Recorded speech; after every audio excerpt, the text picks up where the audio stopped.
Good morning. Happy Monday, everybody. Wherever you are, however you may be listening, thanks for making us part of your day. It's great to be back. Sorry I missed you guys this weekend. It was a long weekend, and I did miss you. I showed up ready today to see you guys, so good to see you. Good morning to everyone wearing the mic around your head. I don't know what that means. I don't know what you mean by that. Mike Johnson check, beatbox intro. Thank you. Does anybody ever like freestyle to that intro? Any freestylers? Where's Harry Mack? Is he in the audience today? Congratulations to Spain winning the World Cup. Terrible game to watch, and then extra time was good, so that was fun. What's up, Kaz? Thank you, V Tang. Been here 17 months in a row now. Thank you for the mostly daily shows with the news and breakdowns. Not fair. It's not fair that I have to do these, that I do them solo. I wonder what my attendance record is. Do you guys watch anybody else that is like a Monday through Friday live streamer? How's my attendance compared to other Monday through Wednesday live streamers? Am I on par? Is it worse? Better? What about, I know if there's Steve. Do I do better than Steve? I didn't even see the red card, to be honest. Worse. Fuck. Not better than Steve. Damn it. Worse. Oh no. I don't watch Steve all that often, but because I think he's usually on around the same time. But I think Steve's probably more timely. It's been worse since we got a new girlfriend. Is that true? Has it been worse since then? Yeah, probably. Shit. My bad. Probably.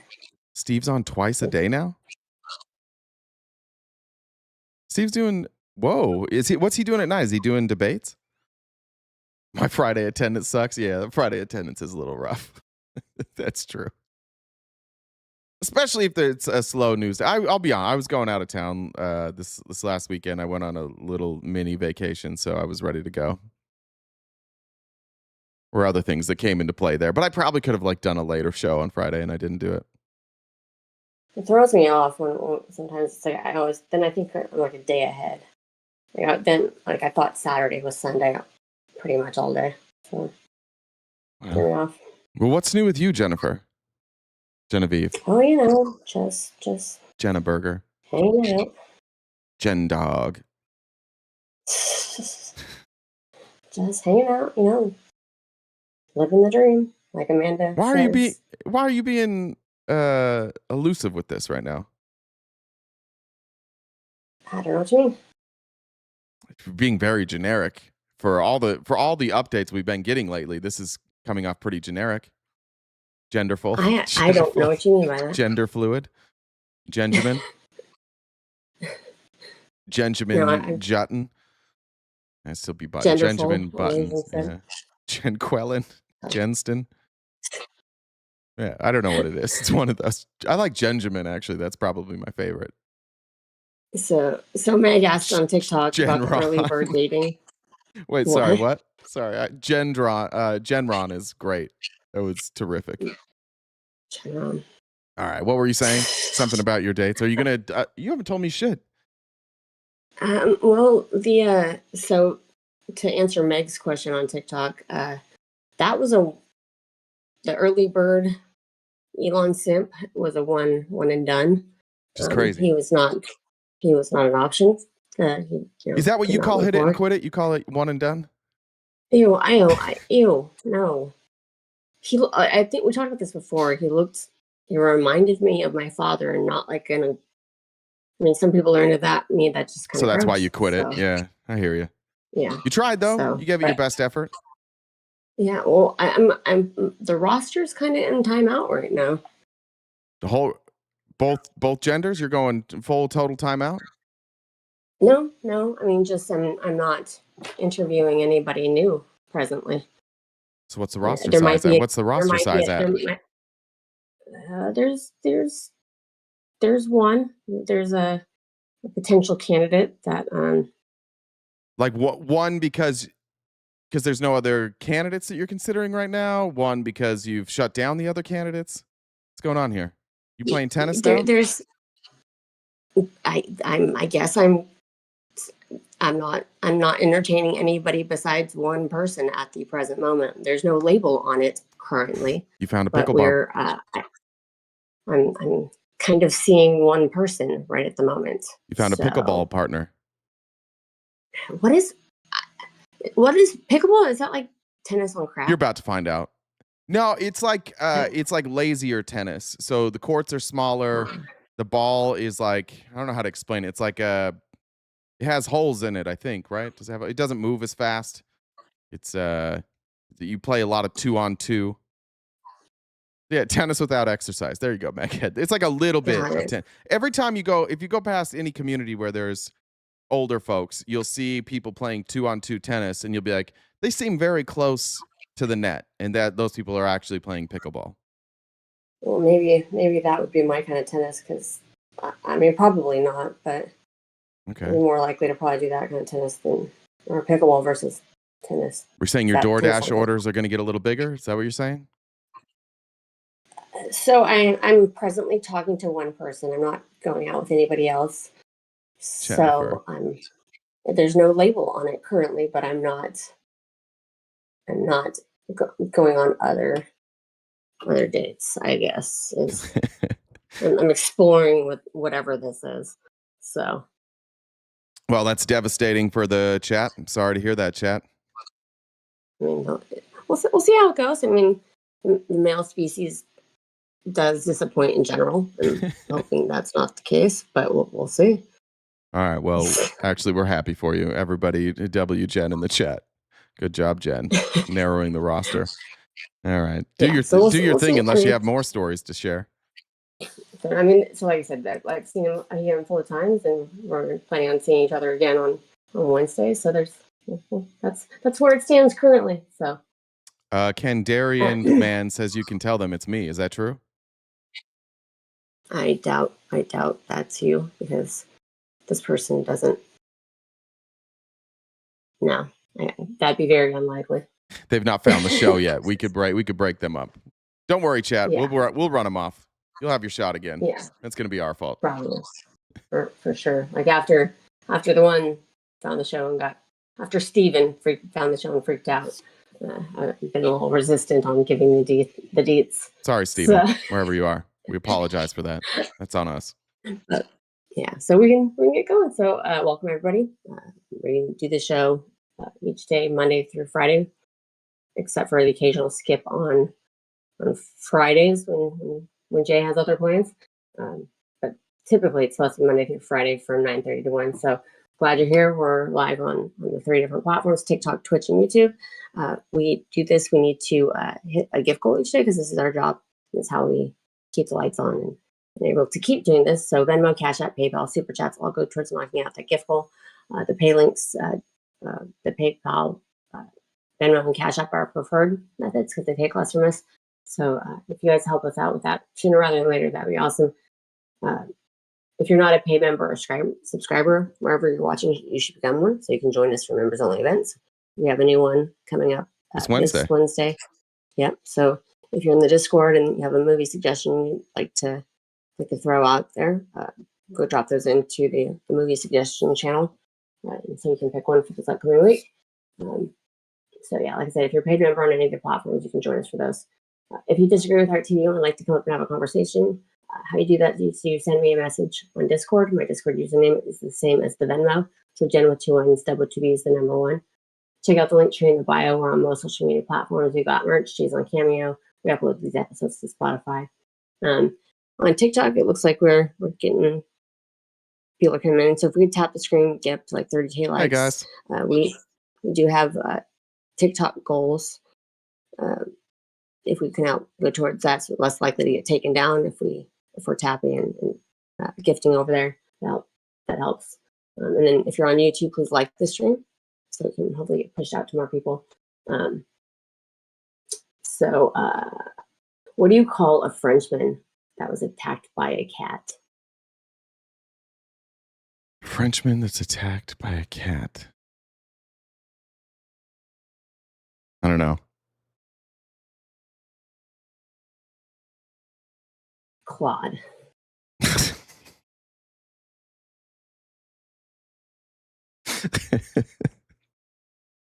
I liked that one. I liked that one a lot, actually. That was a good one. All right, let's get started. Welcome, everybody. Sorry I missed you on Friday. We'll try and pick up where we left off on Thursday. Thursday night, of course, Donald Trump gave an insane speech. We'll talk about that in a minute. We're going to talk a little bit about Iran today. We're going to talk a little bit, hopefully, about the Maine Senate race. And we'll break down Trump's election fraud claims. But thank you for being here. It's good to have you back. Good to be back. And we're going to kick things off with everybody's favorite pollster, no matter what you say, Harry Enton. And let's do a quick checkup on where Trump's at in the polls. Fresh new polling on the president's popularity, but not as far as the president is concerned, fresh like a daisy. With us now, CNN chief data analyst Harry Enton. That's right, TikTok. Tap until we get taken down. I appreciate the reminder, Maghead. There's a real shot we get taken down on TikTok today because it's most days. So make sure you know you can follow us on YouTube and Twitch. And I think Facebook might be streaming right now, too. You can check all of those. There's so if it goes down on TikTok, there's other places you can go. It doesn't smell good. No, the cake is getting baked, and what's being baked ain't daisies, I'll tell you that much. I mean, just... That is not a good joke. I was also the one being baked this weekend, and still feel like I'm recovering from it. If it feels like my brain is half a J slow, that would be why. Take a look here. Okay, Trump's not approving. You know, a lot of stuff has happened over the last few months. Has any of that really lifted Trump from record lows for these given pollsters? For the laugh at CNN. Posse, let me help you out here, Posse.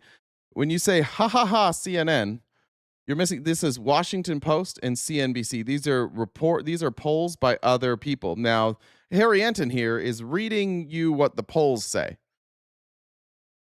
And might I say, like, you're welcome here. It's good to have you here, Posse. But if you are somebody who sees a logo and immediately dismisses the information, you are not going to like it here. It's not really a place for you. We just look at the data from these polls and we decide what it means. And you can decide it means nothing. But laughing at the CNN logo is a silly thing to do when we're looking at polling from Washington Post and CNBC. Or second record lows, not... All fake news. Yeah, there you go. Yeah, you're not going to fit in very well here. If you're on, it looks like you're on TikTok, you could just scroll up. I just take your thumb or indexing any of those. Just scroll up. This isn't a good spot for you. You're going to want to go somewhere else. This is going to be enraging. Really? I mean, just take a look here. The Washington Post, his all-time lowest was minus 25 points back in April in terms of his net approval rate, and it's approval minus disapproval. Now, it's the second worst, tied for the second. Boom, improvement, though. See? Not fake news. He's improving. He went from minus 25, his worst ever polling numbers, to minus 24, his second worst. That's pretty good. See, we cover all the news here. We're not just anti-Trump. There's pro-Trump news there. He got 1 point better. Second worst of all time at minus 24 points. CNBC was at his second lowest level at minus 18 points, and now he's at the record low for him in CNBC. Well, that's not great. It's 19 points. When you put it together, what essentially is going on is there are a lot of events in the world, but this cake, as we get closer and closer to the midterm elections, is starting to look at least a little bit baked here. All right, I mean, I suppose you could say if you're Republican, the good news is it's not getting worse, but you actually need it to be getting better. Correct. These are horrible numbers, Johnny B. So put it in historical perspective. Yeah, just how horrible are these numbers? I mean, it's the worst this century for a president at this point in his second term when you look at an average of the... This one over here on the far left got us into like 3 pointless wars and decimated our economy. And everybody in the country agreed. And he was slightly better than Donald Trump. And Obama, of course, we had that's not that bad, honestly, for a two-term president to only be -8 in the second term. That's pretty good. Americans get tired of presidents real quick. But congratulations for Donald Trump being number one. Posse said Dems offer who? We're not sure yet, bud. So the 2028 election will happen in 2028. And that's when the midterms will happen as well. And it's not 2028 right now. It's 2026. So we're not sure yet. But there are midterm elections coming up now. And if you need a list of candidates from the Democrats in each race, you can just select a race, where a Senate race or a congressional race. And you can Google who are the people running on the Democratic ticket, and it'll tell you who. So there you go. AOC Omar Mamdani. I don't think any of those people are running for president, but those people are all in office because they won their primary elections and then they won a general election. CNBC and Washington Post polls. I mean, we're talking about right here, the average of CNBC and Washington Post, minus 22 points. Barack Obama was underwater, but not anywhere near this level. He was at -8. And George W. Bush, in the middle of the Iraq War, when that was going south, he was at minus 20 points. So at this point, Donald John Trump is, in fact, holding the record for the lowest net approval rating for a president in a second term at this point in the record setter. Just another way Donald Trump's a record setter, and I think he needs to be praised for this. He is the GOAT. He is the GOAT at being really fucking bad. Donald Trump, that's correct. GOAT status. What if we just started telling him that he was the GOAT at being bad? Do you think he would embrace that? Think we could run him out if we're like started giving him awards for having lowest polling numbers? The second term of any president in the 20. We can't say woke sports current because they'll think we said woke, and two, you have to trick them into thinking like that this is a good thing. So where did that dude go? Posse. This is amazing. Donald Trump is the best ever. AOC could never get numbers this low. Obama could never get numbers this low. No, but Joe Biden could never get numbers this low. Donald Trump is the GOAT. And this is just lib tears here. This is Trump derangement syndrome. We hate him so much that we're not even willing to acknowledge that he's the greatest of all time at having bad poll numbers. Best ever to do it. And if we could just get over our TDS, we would admit how great he is. So I apologize. On behalf of the rest of us, that it's hard for us to admit this, but we're working on it. First century. And if you think that's... Like I said, missed you guys over the weekend. RTP's fault. He hates Fridays. W mods, our unsung heroes. Thanks, Jen and RTP. Thank you. And W, our mods, best mods in the game. By far. Bad. And if you think this is bad, what is driving this number? It's independence, baby. It's independence. Look, That's not good. Worst at this point in a second-term net approval rating among independents, Donald John Trump. This segment has been about baking. He takes the cake at minus 45 points among independents, even worse than... Bang Biscuit, there he is again. Nixon, the crook, the I'm not a crook guy. The Watergate guy, got run out of office guy, had to quit the presidency guy, 8 points better than Donald Trump. Or worse, sorry, because Donald Trump's the GOAT. Bush drags us into 2 wars, minus 31. Trump's got him beat by 14 points there. Another record. This guy's lighting it up. Put him on Mount Rushmore. Richard Milhouse Nixon, who was about to leave office because of Watergate, who had previously held... Yeah, Nixon resigned with those numbers, exactly. Not Donald Trump. He says, I'm not ready to resign yet. We're going to get to 70%. We got this. Record at minus 37 points, and the aforementioned George W. Bush at minus 31 points. Donald John Trump, the worst ever rating, net approval rating, with independents at this point in a second term. Nobody does it like him. Nobody understands bad polling like Donald Trump. Nobody knows how to get worse polling than Donald Trump. Nobody on earth. He is the GOAT. And we just want to congratulate him and all of you. Those of you that are still on the bandwagon, I don't know if it's like congratulations, because technically you're keeping his numbers from being even goatier. He could have the goatest of the GOAT numbers if you guys would stop slobbing that knob, you know? We could see 70, 80, 90%. But you're gonna have to start like addressing reality. You got this though. I think we should cut a deal that if we can get to 90%, he can go on Mount Rushmore. But we get to pick what his face looks like on Mount Rushmore. I'm fine with that. But we get to pick one of his where would we choose? Look up Trump funny face. Where would we? Let's see what we would choose here. I think this one would be pretty good. This one's good.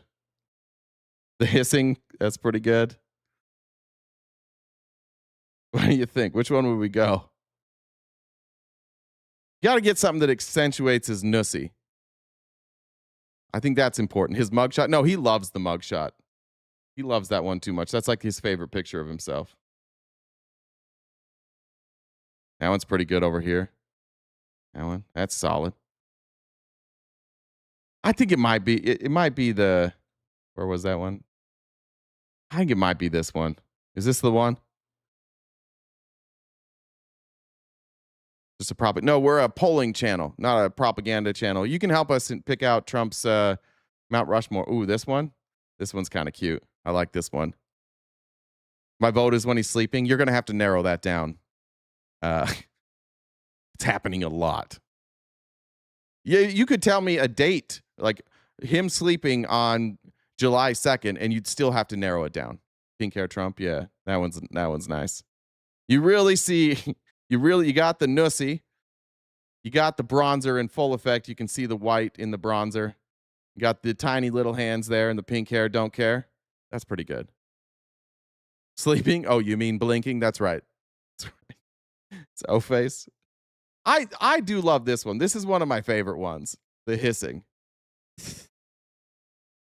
That's one of my favorite ones. This one's pretty good. What's this? We call that the cotton mouth. Been there, done that. We call this the open mouth. That's what he does for Arnold Palmer. Well, this one, he's real grumpy in this one. I like that one. That was pretty good. The hard part is with the picture double fisting the dicks. I don't know if we can get arms, because he's going to have to be on the edge of Mount Rushmore. I don't know that we can get the arms up there. We may have to do something without the arms. Any other ones? That's pretty good. That looks like he's like a bloated corpse. Chickens aren't making weird noises. Yeah, we could build like a big mouth Billy Bass, like Trump's Mount Rushmore just actually says stuff that it like makes the faces. That's a good idea. Blowing the microphone, that's a good idea too. We could put it lower, like underneath the other presidents on there. To be fair, he is a bloated corpse. That's true. Yeah, good point. Half pint and Jay Rezzy. Yeah, that's true. Mount Rushmore is already falling down. There's no way it can handle Trump. It can handle him. He's 6'3", 215. He's svelte. He'll hold it up. That's how fucking great Donald Trump is. He will hold that place up by. In fact, if you put Donald Trump on there, it will never fail. Much like the reflecting pool, it will never fall apart. Nothing bad will ever happen to it. All right, let's move on to some alpha males got arrested this weekend. Andrew Tate and his brother were arrested in Miami for extradition orders from the UK. And boy, that's tough to go out in your capris and your brand new blouse and thinking like, this is going to be a good day today. Didn't even wear socks. But this is what the alpha male got arrested in. It like, no shade. No shade. Dolphin says he looks zesty. Yeah. If you want to look like that, that's fine. If you want to dress like that, that's fine. I'm just saying, like, maybe stop judging people's appearance then. Stop calling people gay by what they wear. It is zesty. It's a choice. It's an aggressive choice. It's a risky choice. I don't know if the pants shrunk. Like, what do you do when you go in to get pants like this? I need pants that are 8 inches too short. Sir, those are capris. No, I'm an alpha male. These are not capris. But that's what the alpha male got arrested wearing. There's his brother. Like, what the fuck is he doing? Trying out for a role in some mafia movie? But I don't know what he's wearing here. He looks like, I mean, they both fucking look like cartoon villains. Trying out for The Sopranos. I think a little further back than that, like 1920s. Amish National Blues Brother. Yeah, you guys, Peaky Blinders is actually what I was looking for there, Cassandra.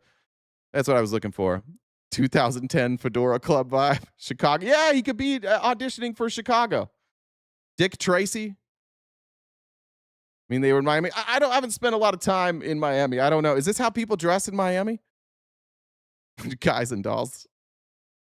It seems like it's fucking July in Miami. These outfits seem like terrible choices.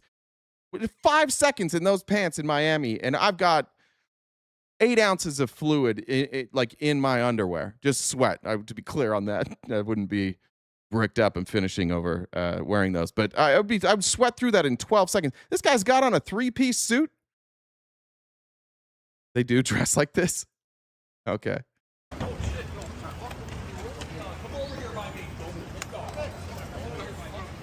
Who were they hanging out with? I think that's what Justin Waller, I think is his name.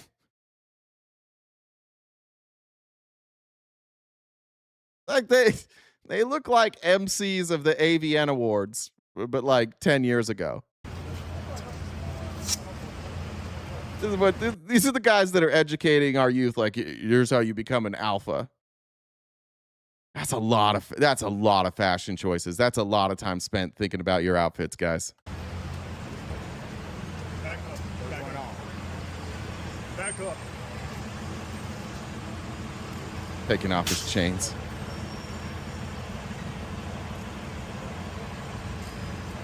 Guys, back up. Also, good point. Taking off his jewelry. The rest of the country doesn't get that luxury. Also, a lot of jewelry. Not a woman in sight here. But his significant other is over here taking off his jewelry. This means a lot to both of us. This has sentimental value. Zest maxing.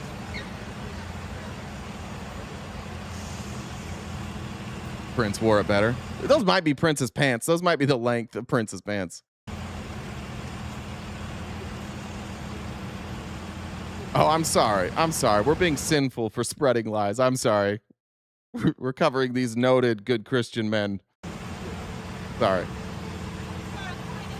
I don't think they're ICE. I think it was U.S. Marshals that processed the extradition order. If I remember correctly, I think they're U.S. Marshals.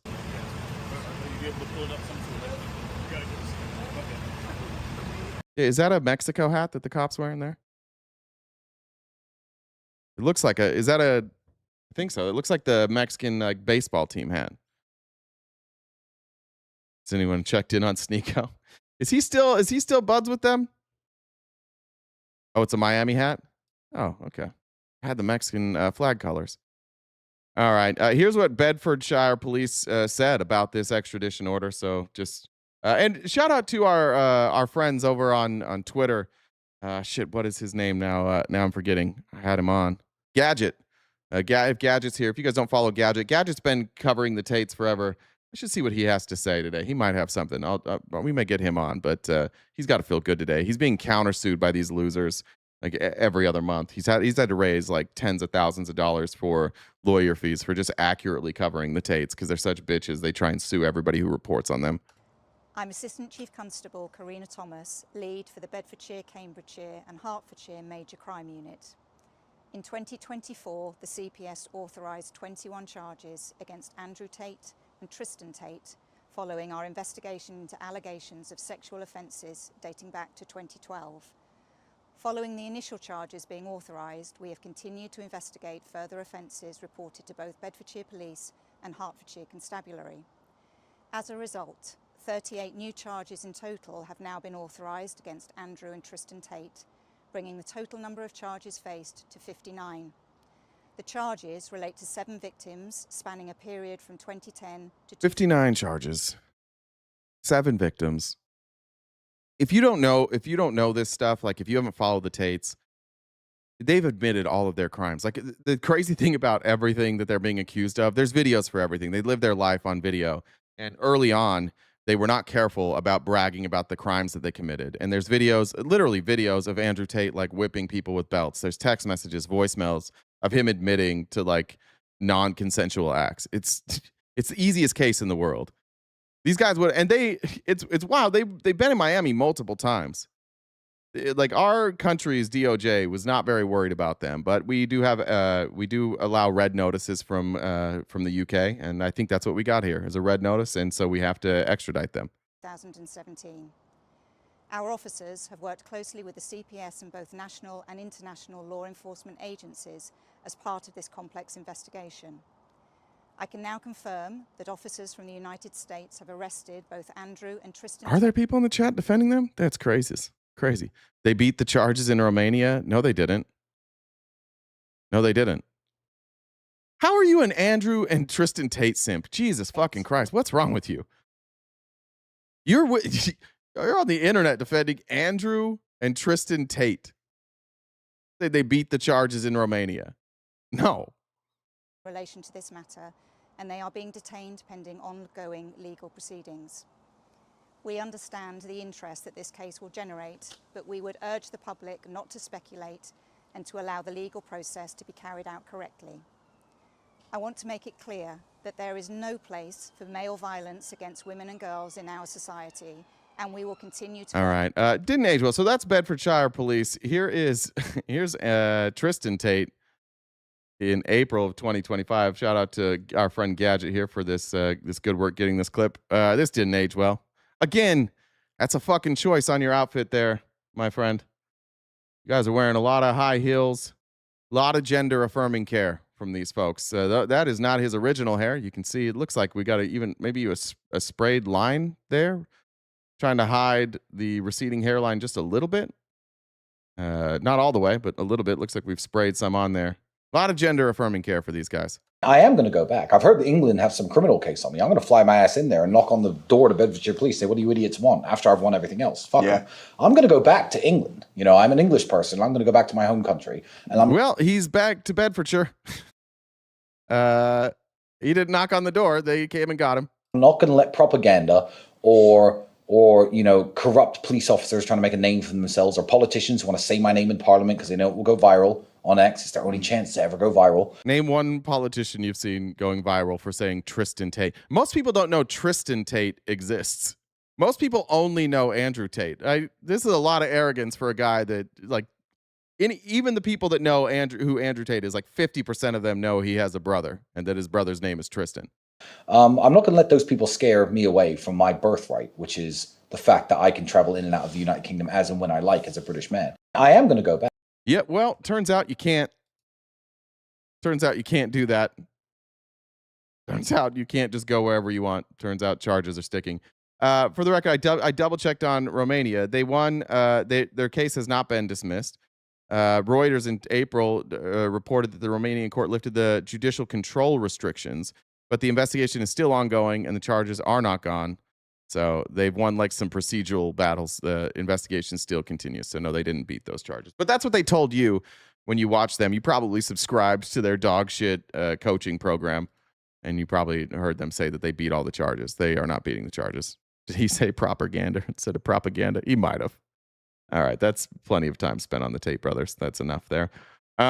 I did want to show you this. We're still very upset about Mamdani. If whoever that was in here earlier talking about Mamdani, I don't know what he did to you, but this is, I forget his name, Concha. Is it Robert Concha on with Hurt from Fox News?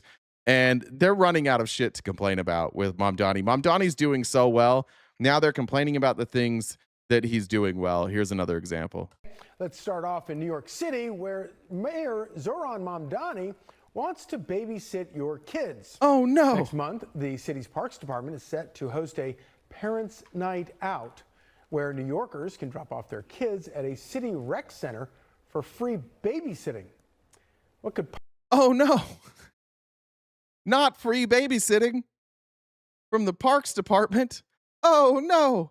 Possibly go wrong. What could possibly? I mean, some things could go wrong for sure. Just like anytime you leave your kids with a babysitter, I guess. Joining us now with reaction, Fox News contributor Joe.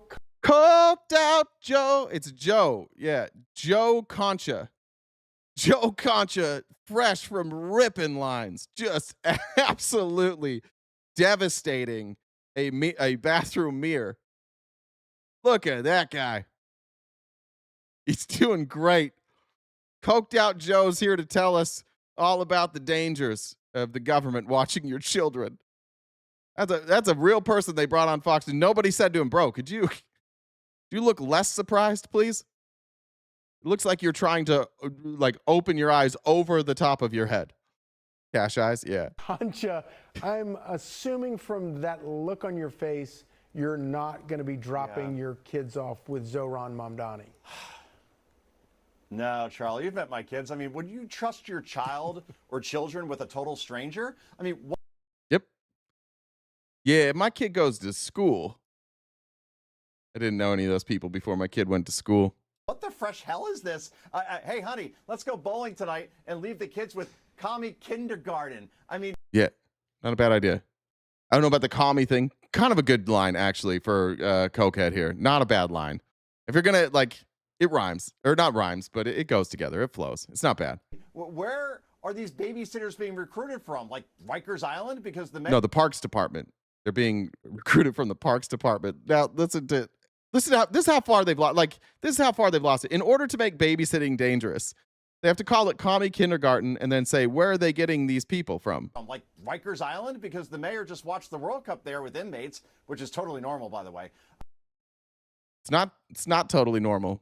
That's kind of the cool thing about Mom Donnie is he does things that aren't normal. He hung out with inmates in Rikers Island. Where are they going to get these babysitters? Rikers Island? Because he sat and watched a soccer game with them, so that's the natural conclusion. What are they upset about? You guys can't even figure like normal shit to be upset about. I mean, as you said, what could go wrong? And by the way, this ain't free. I'd love to hear their thoughts on daycares that are run by Catholic schools.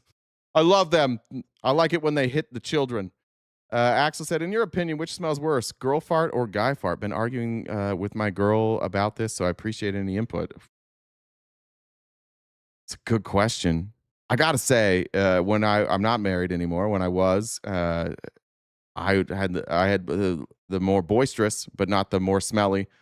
My daughter definitely has smellier farts than I do. I've never smelled my girlfriend's farts, so I don't know. But it was some girls don't fart. I think it probably depends on your diet. I doubt it has much to do with the genetics, which it doesn't make a lot of sense. My farts should stink more. I don't know. Good question. Ask a scientist. Back to Commie Kindergarten. And by the way, this ain't free. Somebody pays for And W Axel for sending $59 for asking that question. That's crazy. That's a crazy amount of money to ask that question, and I appreciate it. Thank you. this. I'm willing to bet that taxpayers are the ones that are being stuck with the bill here, and that's just the way this is going to go. But yeah, no shit. Yeah, if the government employees are watching your kids, then the taxpayers are stuck with that bill. Yep, that's how government is funded. This is some strange stuff from Zoran Memdani, but we've heard a lot of strange stuff from him. Yeah, since he we was sure elected. have. So there you Yeah, child care that's free, access to public transportation, access to grocery stores. Boy, how can anybody still support this guy? Him just doing what he promised he was going to do and making things more affordable, giving people the ability to go out on a date. God, what are we going to do? Is this what America wants? This kind of communism where somebody watches your kids for you? I don't know about that, America. You see Mom Donnie's line about rejecting a salary increase? No, I didn't.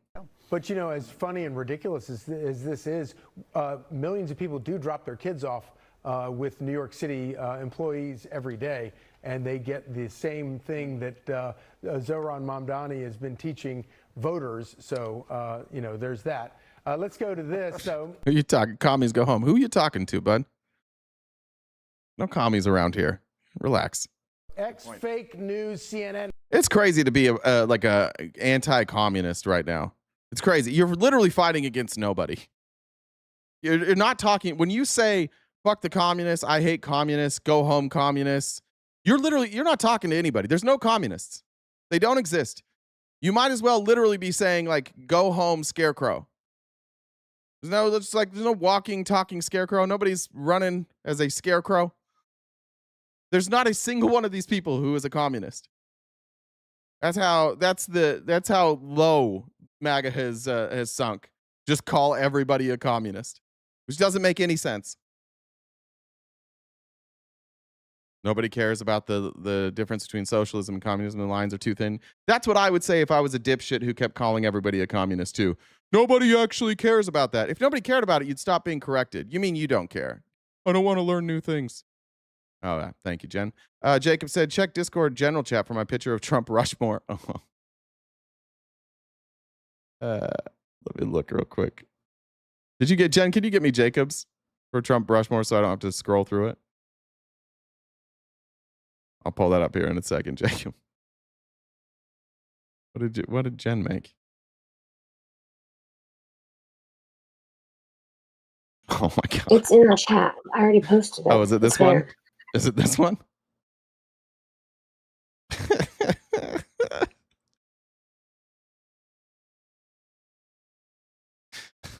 It's tough to look at. Yeah, that's Jacobs, and then I had made a different one. Like, scroll up more. I got it.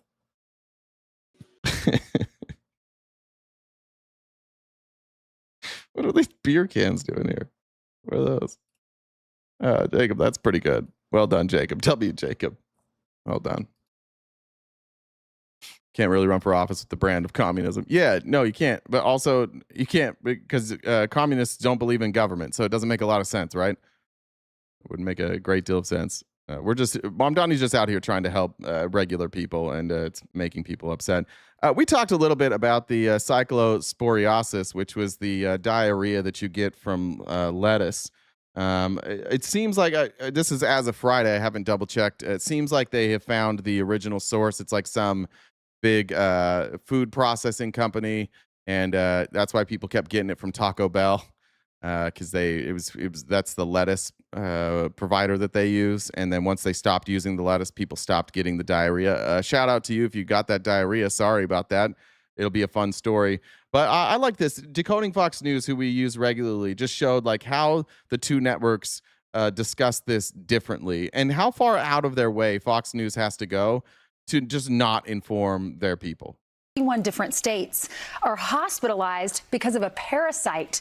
I can understand if a restaurant, you get one parasite because the chef didn't wash his hands. The only reason they found out that it was from Taylor Farms was because independent journalists leaked it. The government was trying to not let us know because Taylor Farms was a major contributor. Ooh, do you have a source on that? I would love to see it. Jen, can you find a source on that? I didn't come up with that. I know Taylor Farms is a major contributor to MAGA, but I think I didn't know that they knew. But in this case, it's 31 different states. What is causing this? It's probably over 3,000 cases. It's something called cyclospora that basically doesn't get absorbed past your intestines. So that's good. But you get a lot of diarrhea, fatigue. You can get dehydrated, and that's why people are getting hospitalized. The very young, the very old, the immunocompromised. It doesn't get absorbed, and it doesn't pass through the air or anything. Mm-hmm. It has to be in the environment for days before it's infectious. Mm-hmm. It's actually hard to get rid of, but the good news is it only works in these really hot months. You're not going to see this in August and September. It's peaking. Having Fox News say that makes me think that we're going to see it later, and I think he might be right on that. But it sounds an awful lot like the beginning of COVID. But we have almost never seen it this much before. FDA said it wasn't Taylor Farms. And the reason is we don't know exactly where it came from. Usually it's from mixed lettuce, produce, raspberries, something that we import from somewhere else. Mm-hmm. It comes in and we track it and we say, this is it. Let's get rid of this. Let's get this out of circulation. We haven't been able to figure out the exact origin. That's one of the reasons it's spreading. Michigan's getting really hit hard with this, over 1,500 cases. Okay, some safety tips. Okay, so how about we talk about how this happened? Not Fox News, but PBS will. Some critics have pointed out that CDC... for the fake news people, you tell me which of these broadcasts is more fake news, PBS or Fox News here? Last year stepped back from some of its foodborne sort of poison pathogen surveillance. Is that contributing to this problem? Don't worry, climate change will give it to us year-round. Terrific. At all or not? I would say absolutely it is, William, for a couple reasons. One is, remember that the HHS and the federal government laid off a lot of CDC employees. Many of them were the very employees that would track these particular outbreaks. And the other is that from July of 2025 last year, the CDC has no longer required reporting cyclosporiasis. It's become optional to report this to the CDC's Foodborne Disease Active Surveillance Network. So this is precisely why we don't have a good handle of exactly the number of cases. If you remember, comes from poop and it becomes so. Was that where there was feces in the lettuce? Is that what we decided? Where the CDC has reported less than 1,000 cases, but we know that there are more than 3,000 or 4,000 cases. I mean, there are more than 2,600 cases in Michigan alone. So the states have more of an accurate representation than actually even the federal government, the CDC. So these two reasons are really the main reasons why our response outbreak has really been hampered for cyclosporiasis. Nice. Isn't it weird how Fox just let that go? Why? Who do you think lobbied to get the government not to track this stuff? I believe Fox is classified as entertainment. Yeah, they are, but I think they're less qualified to be labeled entertainment as news. I think that they might have a worse argument for saying they're entertaining. Yeah, of course Taylor Farms did, right? All these, whenever Republicans run, think about what they say all the time. When it comes to food, what was their argument for food costs? It's that too much regulation. Then they deregulate and we all get sick. Does it make food more affordable? No, it didn't make food more affordable, did it? We just all get sick. These lobbyists say, oh, well, if you deregulate, then we can sell our food at a lower price. And they go into these conservatives and they're like, hey, deregulate, we'll bring food prices down. They deregulate, the food prices don't come down. We get more sick. And they keep coming back every year with the same checks and just telling Republicans every year, hey, if you deregulate, food will be cheaper. Republicans, okay, let's do it. Just never going to learn from their mistakes. That's if we put Republicans in the best possible light, that they don't actually know what they're doing. That they don't actually know that they're just taking bribes to make people sick. That's the best light we can paint Republicans in, is that they are perpetually wrong about deregulation, specifically in the food industry with the FDA, and that they're just too stupid to figure it out. That's the best light you can shine that in. The worst light is they're corrupt and they don't mind killing Americans and making Americans sick as long as they stay in power. Republicans are mostly communists. That's right. Of course they are. They are. They're all a bunch of communists. I agree with that. All right. Moving on here. I want to talk about the war in Iran. I just don't understand any of this because we obliterated their military. They don't have any missiles. They don't have any air force. They don't have any army. They don't have any weapons at all. We've completely obliterated that. And yet, Admiral Stavridis here on CNN is telling me that somehow Iran, with no weapons, killed 2 U.S. service members. I'm not sure how they did this with no weapons, because we've completely decimated their military. They're useless, and somehow they're still killing our soldiers. I don't know if this is a David and Goliath situation, if they took a stone and slung it, but it feels like they're doing a pretty good job killing our service members with 0 weapons. Dark City said, plumbers' kids will have a great Christmas this year. So these are the first American deaths from hostile fire since the ceasefire crumbled. President Trump had previously said he would consider going back to full-fledged war if U.S. troops were killed. Do you think the president needs to lay out what his war strategy is moving forward? And does he have any good options here? Let's start by just taking a beat on... Lost all respect for Jake Tapper. Fair enough. He still asks good questions sometimes. I've never relied on Jake Tapper for political opinions. I don't think they're very good, but he asks good questions. 2 more dead Americans, brave men and women, now up to 16. Whatever your tradition, I hope you raise a glass to them tonight, all volunteers. In terms of the president's options, Jake, I'd say has 3 options and none of them are good. 1, he can simply do Pontius Pilate and walk away from this. That would be a terrible outcome for the United States, for the Gulf, for global trade. I don't think he's going to do it, but that certainly is an option. Option 2, he can go big. And I mean back to the level of strikes we were at the start, hundreds of strikes a day. And none of these are good options. I feel like a lot of people aren't reporting this anymore because it's not a real war. It doesn't make any sense. There's no real clear objective here. People are just senselessly losing their lives. And all we're left with is, whatever reason, this administration doesn't want to just walk away. Up, going after targets that put pressure on the Iranian... Sherry said, off topic, fuck Argentina. Economy. That would be a big military move, and that could include boots on the ground. That's a bad option because it's expensive, and no one wants boots on the ground, and it just doesn't kind of add up for the American public. And then third and finally, okay, Admiral, where does he land? Probably with option 3, which is what you're seeing, increasing to some degree the kinetic activity, the bombs, increasing economic sanction pain, hopefully getting our allies on side, and above all, keeping the door open for negotiation. Some have called this, and I think it's... That's probably a good point, Meg. The fact that thousands are dying and bombing isn't considered a war. We need to redefine war then. Yeah, I mean, this is just attacks. This is just us consistently attacking them, and occasionally their attacks getting through on us. And that's the right question.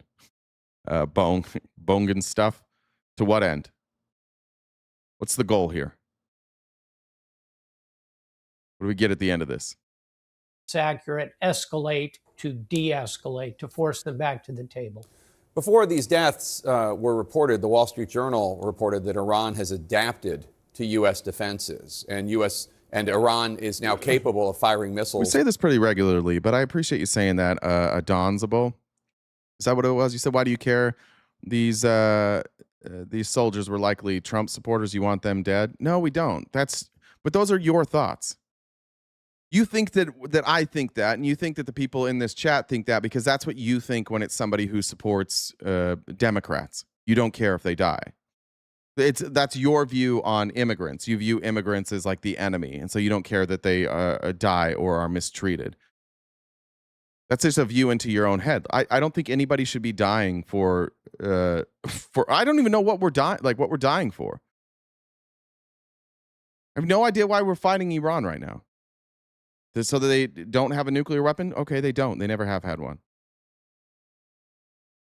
Why are we still fighting? Now they agreed that they're like, yeah, we won't get a nuclear weapon. What are we doing? Yeah, I don't think anybody should die, no matter how dumb I think your politics are. I want you to die because you have dumb politics. I want to be able to call you dumb to your alive face. But what are we doing here? Axel said, I hate Trump and the U.S. imperialism, but I feel like Iran gets their nukes from the same place Wiley Coyote gets his. Tell me again, Axel, for the $59. Appreciate that. Yeah, we want you to eat, just not at our table. That's a good way to put that. But no, and look, if there's people in here that want soldiers to die because they're Trump supporters, I think that's pretty fucking gross. But that's not what we think. Now that you know that we don't think that, and fair enough, maybe you've encountered some people on the left who do want that to happen. Now that you know that isn't a place where you're at right now, that we don't feel the same way. Now, is it okay for me to say I don't know why these people are dying? Now can I ask that question? And what do you think? Why do you think these people are dying? Why do you think these two soldiers died? What did they give their life for?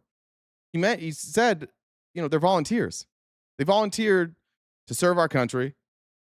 Maybe they felt like they were protecting our country, but from what? What's that, 16, 17 now? If the numbers are correct, there's one missing too. Why'd they lose their lives? I don't know. That can maneuver and travel at high speeds to hit sensitive targets, such as the ones hit in Jordan, although that was a tied for BB? Yeah, maybe. Strike. Probably. Is Iran getting better at this throughout this war? And do you think that they're likely getting help from Russia or China? As we say in military trade, the enemy gets a vote. And the Iranians are adaptive. By the way, they're watching what's happening very closely in Ukraine, where they are kind of playing the part of the Ukrainians, using innovation, using drones, using maneuver, trying to inflict cost on us the same way the Ukrainians are trying to inflict cost on Vladimir Putin. And I would say they don't have a great...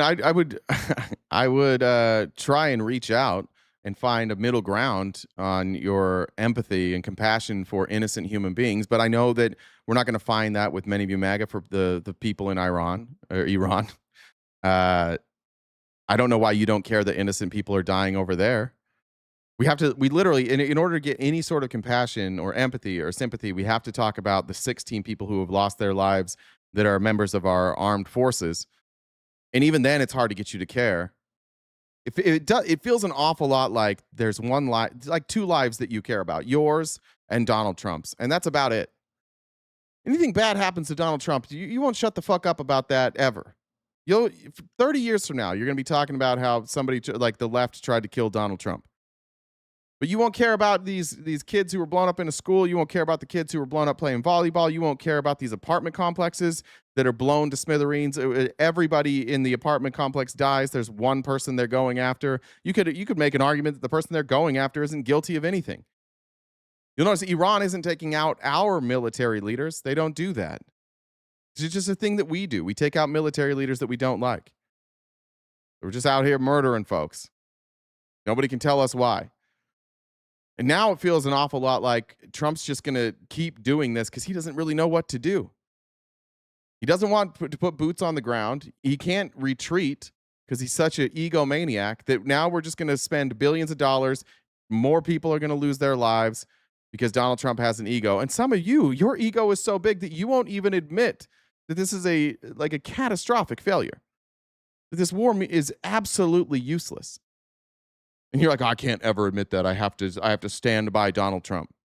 Hand of cards, but they're. I'll say I have since DJT has said fuck it with Iran and just indulging his middle school like frustration by being violent. Maybe he needs a diaper change. That's a good idea. Illusion, thanks. 18 months. Yeet, motherfuckers.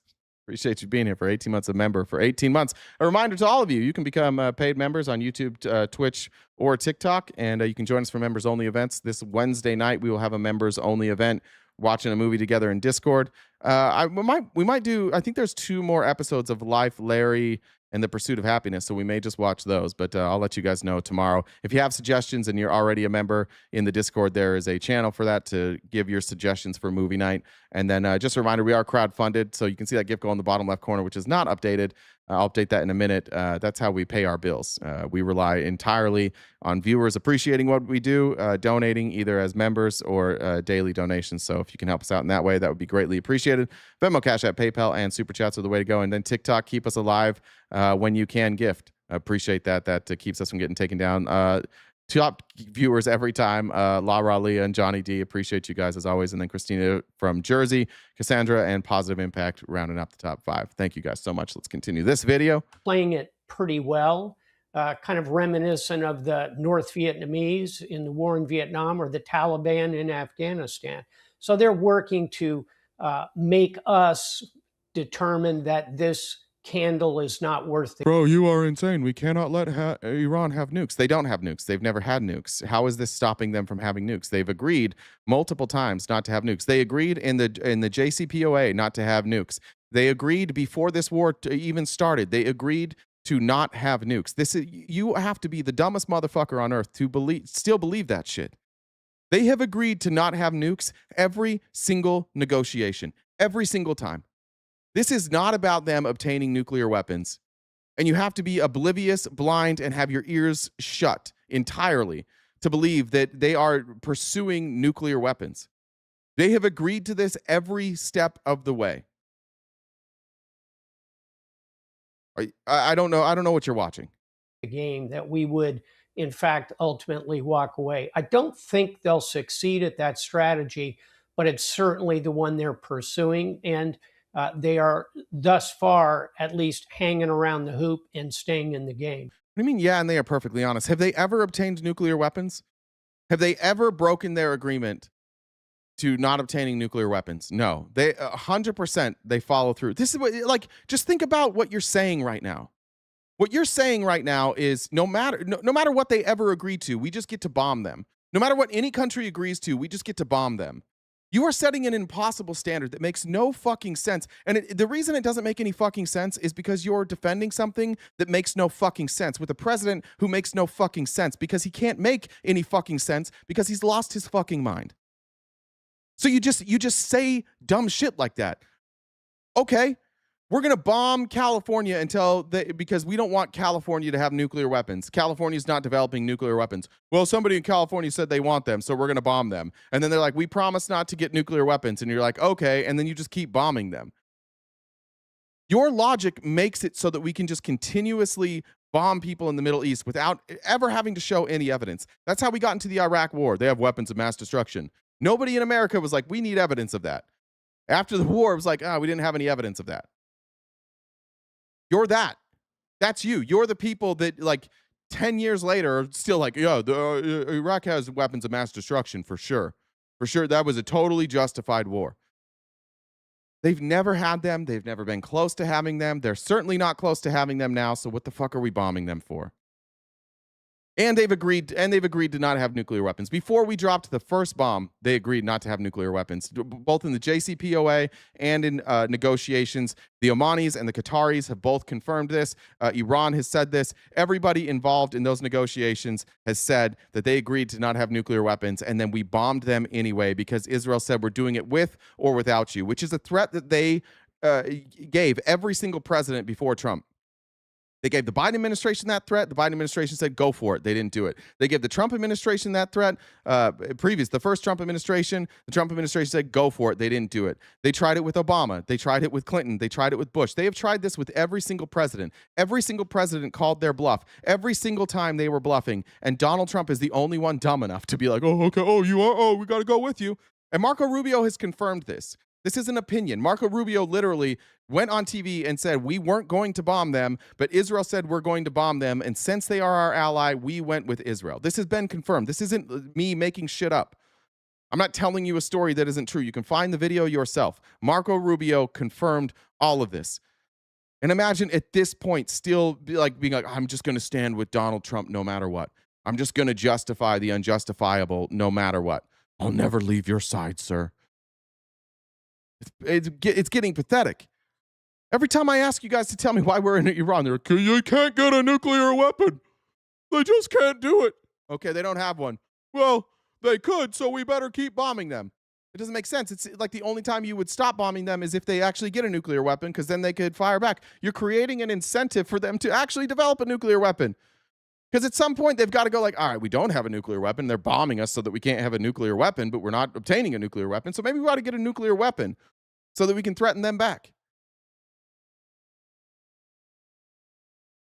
Are we providing adequate security for our service? 2 soldiers. Look, let's address that. You said, LOL, 2 soldiers died. If you're talking about like the casualties of war, right? And let's say we were talking about like D-Day. And I was trying to make this comparison that what was happening in Iran to the American troops was similar to D-Day. You would have a good argument. That would be a really good argument. Like, oh, dude, you're comparing 2 deaths to D-Day? I'm not doing that. I'm saying, why did we have any deaths? There's 16. That's a relatively small amount of deaths in a war. In fact, an impossibly low number for something that you could consider a war, which is further proof that this isn't a war. This is us just bombing the shit out of Iran for no apparent reason, and occasionally Iran landing some counterpunches where people die for, again, no reason. The number is not relevant. It could be 1 person dead. It could be 30 people dead. It could be 500 soldiers dead. The number isn't relevant to the argument I'm making, which is nobody knows why we're doing this. War happens, and there are casualties of war, but I don't know what this is. This doesn't feel very warlike to me. It doesn't feel like there's any threat that we're staving off. It just seems like somehow our president can keep going out there and being like, nukes. And you're like, oh, okay. Remember that episode of Family Guy when Lois runs for office and she does nothing and she just keeps going, 9/11 is bad. And the audience goes, oh, that's you. That's all you guys right now. Trump goes, they can't have nukes. And you're like, oh, yeah, good point. Yeah, good point. I should ignore the fact that our gas prices are skyrocketing. I should ignore the fact that nobody can justify this war. I should ignore the fact that it's costing billions. I should ignore the fact that American soldiers are dying. I should ignore the fact that we're killing innocent Iranians because nuclear weapon, bad. This is like an all-time embarrassing level of insanity from the American public where the president can just go out there anytime and be like, nukes. And you're like, oh, kill them. No evidence that they had nukes. None. Members abroad. There has been a lot of coverage, CBS News, The Washington Post, about those initial casualties, U.S. casualties. I believe they were in Kuwait, and how there weren't sufficient alarms and protections. The Pentagon is going to tear apart every single one of these. It's not about what Trump says, guys. It's about the silent threats to America. Did you hear yourself? Silent threats to America? How do you're setting yourself up again. What are the threats? You can't hear them. They're silent. Could you explain them to me? No, I cannot. They are silent. Just trust us that we need to murder people in Iran. Okay. I guess there are silent threats to America. That's a good point.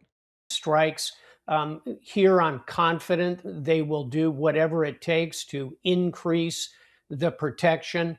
What I'm a little bit worried about, Jake, is not so much in the It's middle. silly that the president has to justify commanding his army. Yeah, brother, the Constitution's a little silly, I guess. Sorry, that pesky Constitution stands in the way. Why won't you guys just let him do whatever he wants? That's what we do. What president really means king. It means he can do whatever he wants with the military. Yeah, sorry, dude. We have laws in this country. If you could think the Constitution's silly, you can hold that opinion, but be honest about it. Be honest about what you think is silly. Middle East, but it is attacks against our bases and our troops elsewhere in the world where there might be less alert presence. So think Europe, where we have 100,000 Silent but deadly. Is that the fart guy? U.S. troops. Think Korea. Think Japan or Okinawa, part of Japan. Those are vulnerabilities that I think the Iranians would not pause at exploiting. All right. I want to show you just like how silly this is. Nobody can make sense of it. Here's Maria Bartiromo asking the same question. She's got, I forget, I'm trying to remember her name here. A former intelligence. But even Fox News can't figure it out. And they won't answer the question. This is like the trick of MAGA. The key is to ask questions. Even when the questions have answers, you don't answer the question because answering the question defeats the whole purpose. You're supposed to just ask the question and then justify what you do based on the question. But like they're having a hard time figuring this out too. You know, CENTCOM says that there will be outsized action in retaliation, but I don't understand how it's possible that Iran has the capabilities to fight this way and continue to try to lash out at Gulf countries and U.S. military bases, because the U.S. has obliterated Iran's military, and the president continues to reiterate that. Yes, and if you look at the numbers of missiles that they've been able to fire off from the beginning of this war, late February, early March, and what they're able to do now, it is very seriously degraded. They've gone from over 100. Yeah, it just doesn't make a lot of sense, right? On the one hand, he tells us every single day that their military is completely obliterated, and then they're able to kill service members. Then Trump tried to explain it, and I got to tell you, it might be one of the worst ones. I dare one of you, I dare any of you to try and explain what the fuck this guy just said. I dare you. He said at the start of the war it would be 4 or 5 weeks. Well, you keep. He said the question is, you said the war would be 4 or 5 weeks. Hard to hear, but you tell me what this answer is. You keep hitting me. This is a far bigger job that we're doing. We were doing a little job of stopping them from having a certain capability. Now we're just ending it. So it's really not the same thing. What we're doing now is. We had a little job to keep them from getting to a certain capability. Now we're just ending it. What does that mean? Where's my Trump interpreters? What does this mean? We had a little job not to let them get us nuclear, right? Now we're just ending. What are we ending? What was the little job? Wasn't that the bunker busting bombs? Like if it was about nuclear capability, then that was the bunker busting bombs. That was the 7-day war. Why are we bombing schools? Why are we blowing up apartment buildings? Why are we taking out their military? Why are we still bombing them? If we already did the bunker buster stuff, like, what are we doing here? We're ending any chance where they can have a nuclear missile. If you look at it, after a week and a half, not 4 weeks, a week and a half, 2 weeks, we stopped them from probably, but I don't want to have the word probably. Thank you very much. What? Want to hear that again? What is this? The same thing. What we're doing now is we're ending. All right, here's what we're doing now. We had a little project before to end their nuclear capability, but here's what we're doing now. What we're doing now is we're ending any chance where they can have a nuclear missile. Wait, but that was the first one. So if we go back here, that's what he said the first thing was. He said at the start of the war it would be 4 or 5 weeks. Well, you keep hitting me. This is a far bigger job that we're doing. We were doing a little job of stopping them from having a certain capability. So we're doing a little job to help them from stopping to get a capability, which we think is nuclear, which they've accomplished now. Now we're just ending it. Now we're So ending it's really it. not the same Doesn't seem like it seems like we're still going, actually. thing. What we're doing now is we're ending any chance where they can have a nuclear missile. If you look at it, after a week and a half, not 4 weeks, a week and a half, 2 weeks, we stopped them from probably, but I don't want to have the word probably. Thank you very much. That's not the end of a sentence. That's not the end of a thought. A week and a half, 2 weeks, we stopped them from probably, but I don't want to have the word probably. Thank you. Stop them from what? Probably. Well, you missed the end of that sentence. We stopped them from probably. There should be more to that sentence. We stopped them from probably what? But I don't want to say probably. Thank you very much. Oh, okay. Park City said Trump is a worldwide embarrassment. I mean, I don't even think. I think the only people that should be embarrassed is MAGA, and they don't get embarrassed. Like, we know who he is. I'm not embarrassed by Trump. We knew who he was the whole time. I didn't do any of this. I didn't put him up here. Oh, good point, LLM. He stopped them from probably. That's a good point. Okay. It's a different meaning. Liberals are embarrassing. Yeah, whatever, man. You can say whatever you want, but, like, explain this. Not 4 weeks, a week and a half, 2 weeks. We stopped them from probably, but I don't want to have the word probably. Thank you very much. Trump derangement is real. Yeah, I mean, you can't explain this. Why don't you just ignore the things that he says and does and is and stop reporting? He's the president. I cover politics. Sorry, this is what we have to cover. I don't want to cover this. I would much rather cover people speaking that make sense.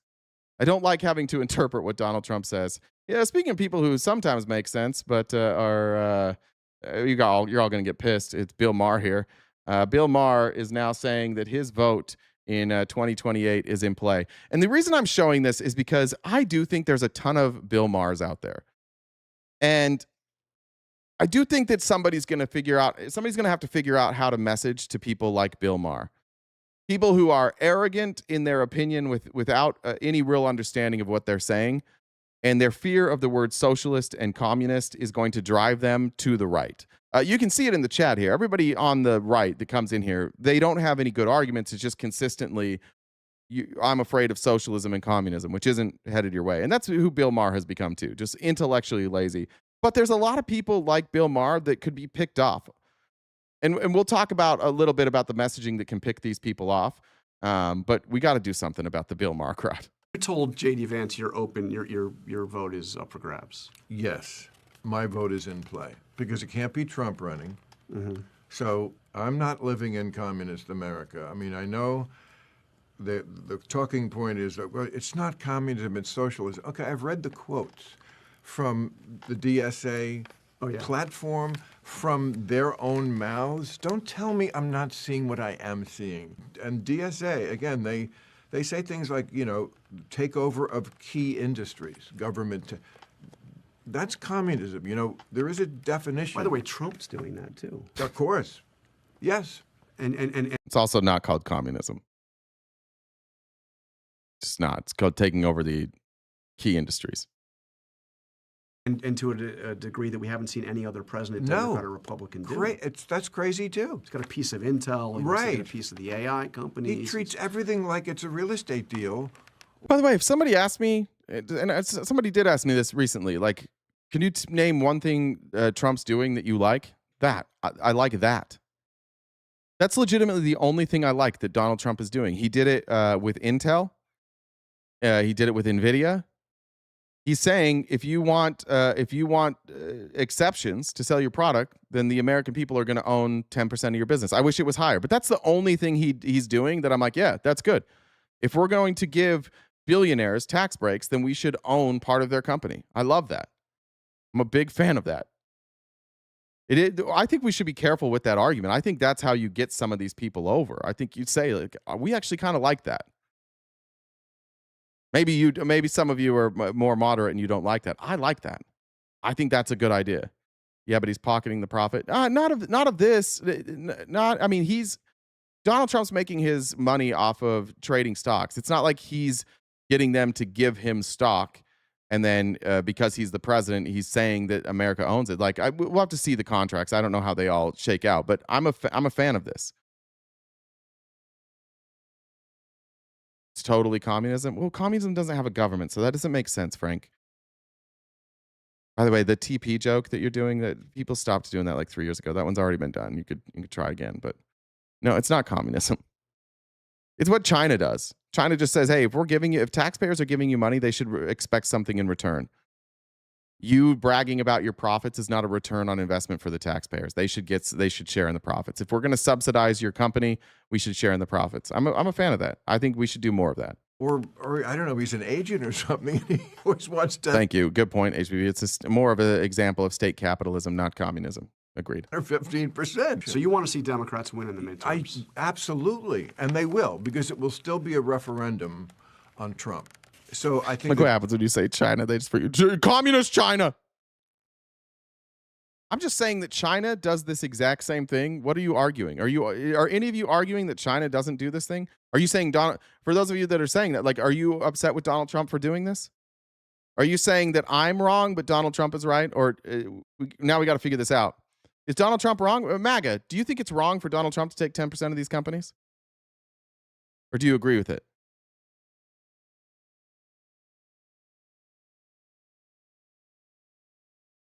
Taking the money for himself. There's many ways to pay someone. He's keeping the money for himself, but not from taking the ownership. I've seen no evidence of that, J.R. Green. If you have evidence of Donald Trump actually taking ownership for himself in these agreements, then I'd be happy to see it. I've seen no evidence that this ownership is going to him. You think he's skimming the 10%? I mean, fine if you think, but I don't think we have evidence of that. Can we at least agree that it would be easy to believe that Trump would skim 10% if he can find a way that he would do it, but I don't think we have any evidence that he's doing that. But it doesn't matter. Like, he's able to inside trade. He's cutting these deals. He'll make more money with insider trading than he would skimming off their profits.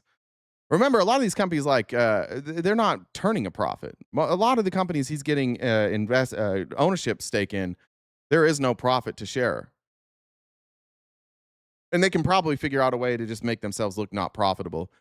The real problem you have with Republicans taking ownership shares in these companies is that they'll also allow these companies to write legislation so these companies operate and look like they're operating at a loss every year, and there is no profit sharing, and so we don't actually get profit sharing.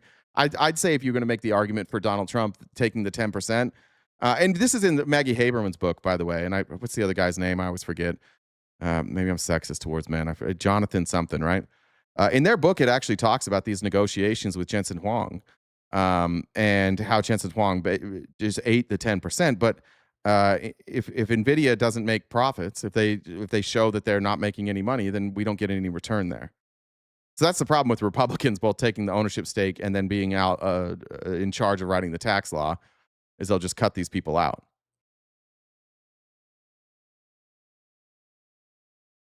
Jonathan Swan, thank you.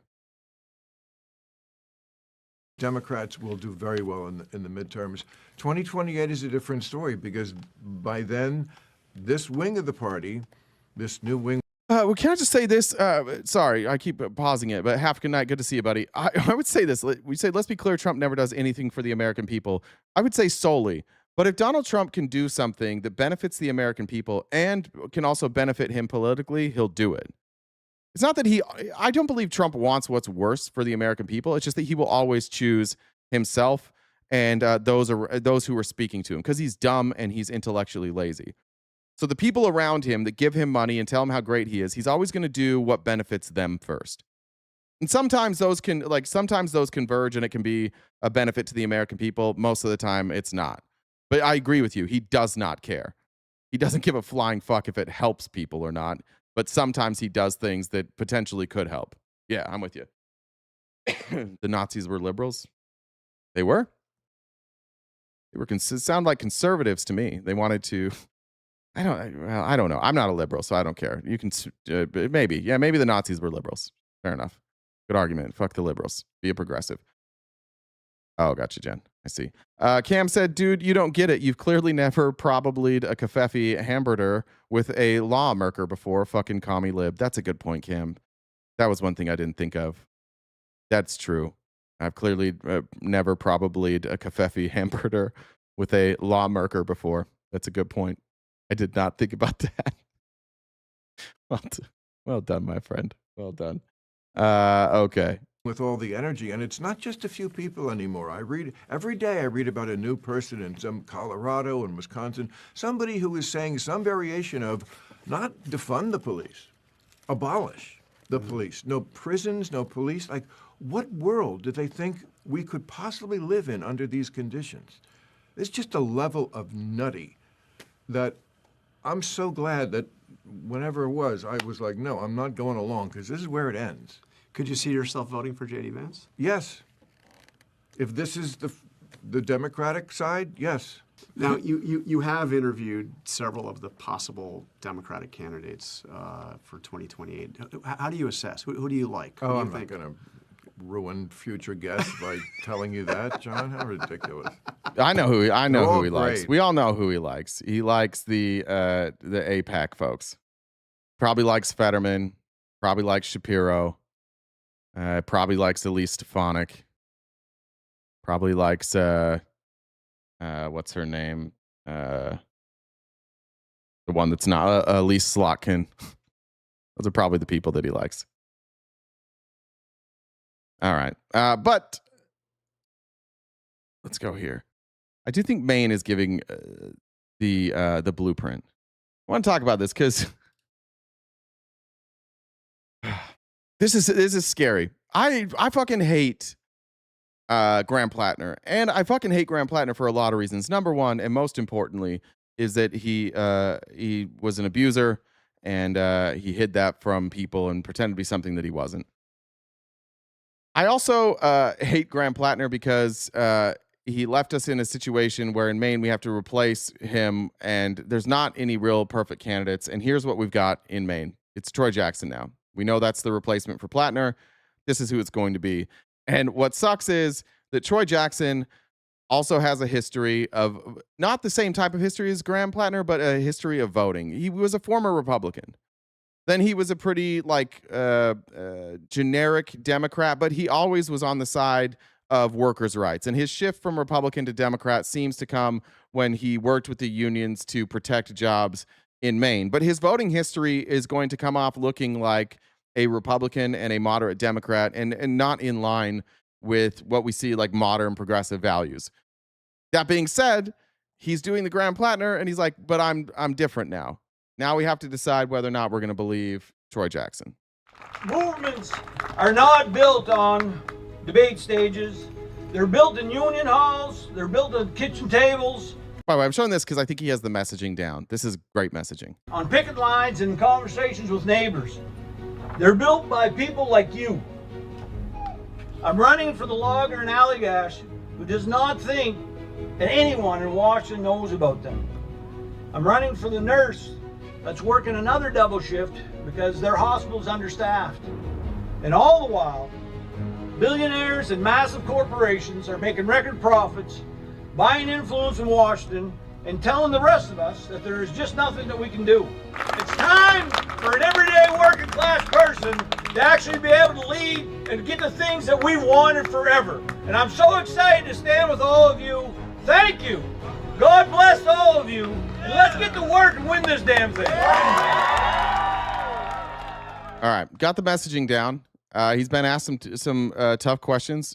Here's Katie Tur pushing him on why he still supported Graham Plattner even after the tattoo, the Reddit comments, and then an ex-girlfriend claiming abuse. And here's his answer. Again, I'm the kind of person that came from being a Republican. I also supported Graham Plattner. I've abandoned Graham Plattner. I think it's fair to be criticized for supporting Graham Plattner.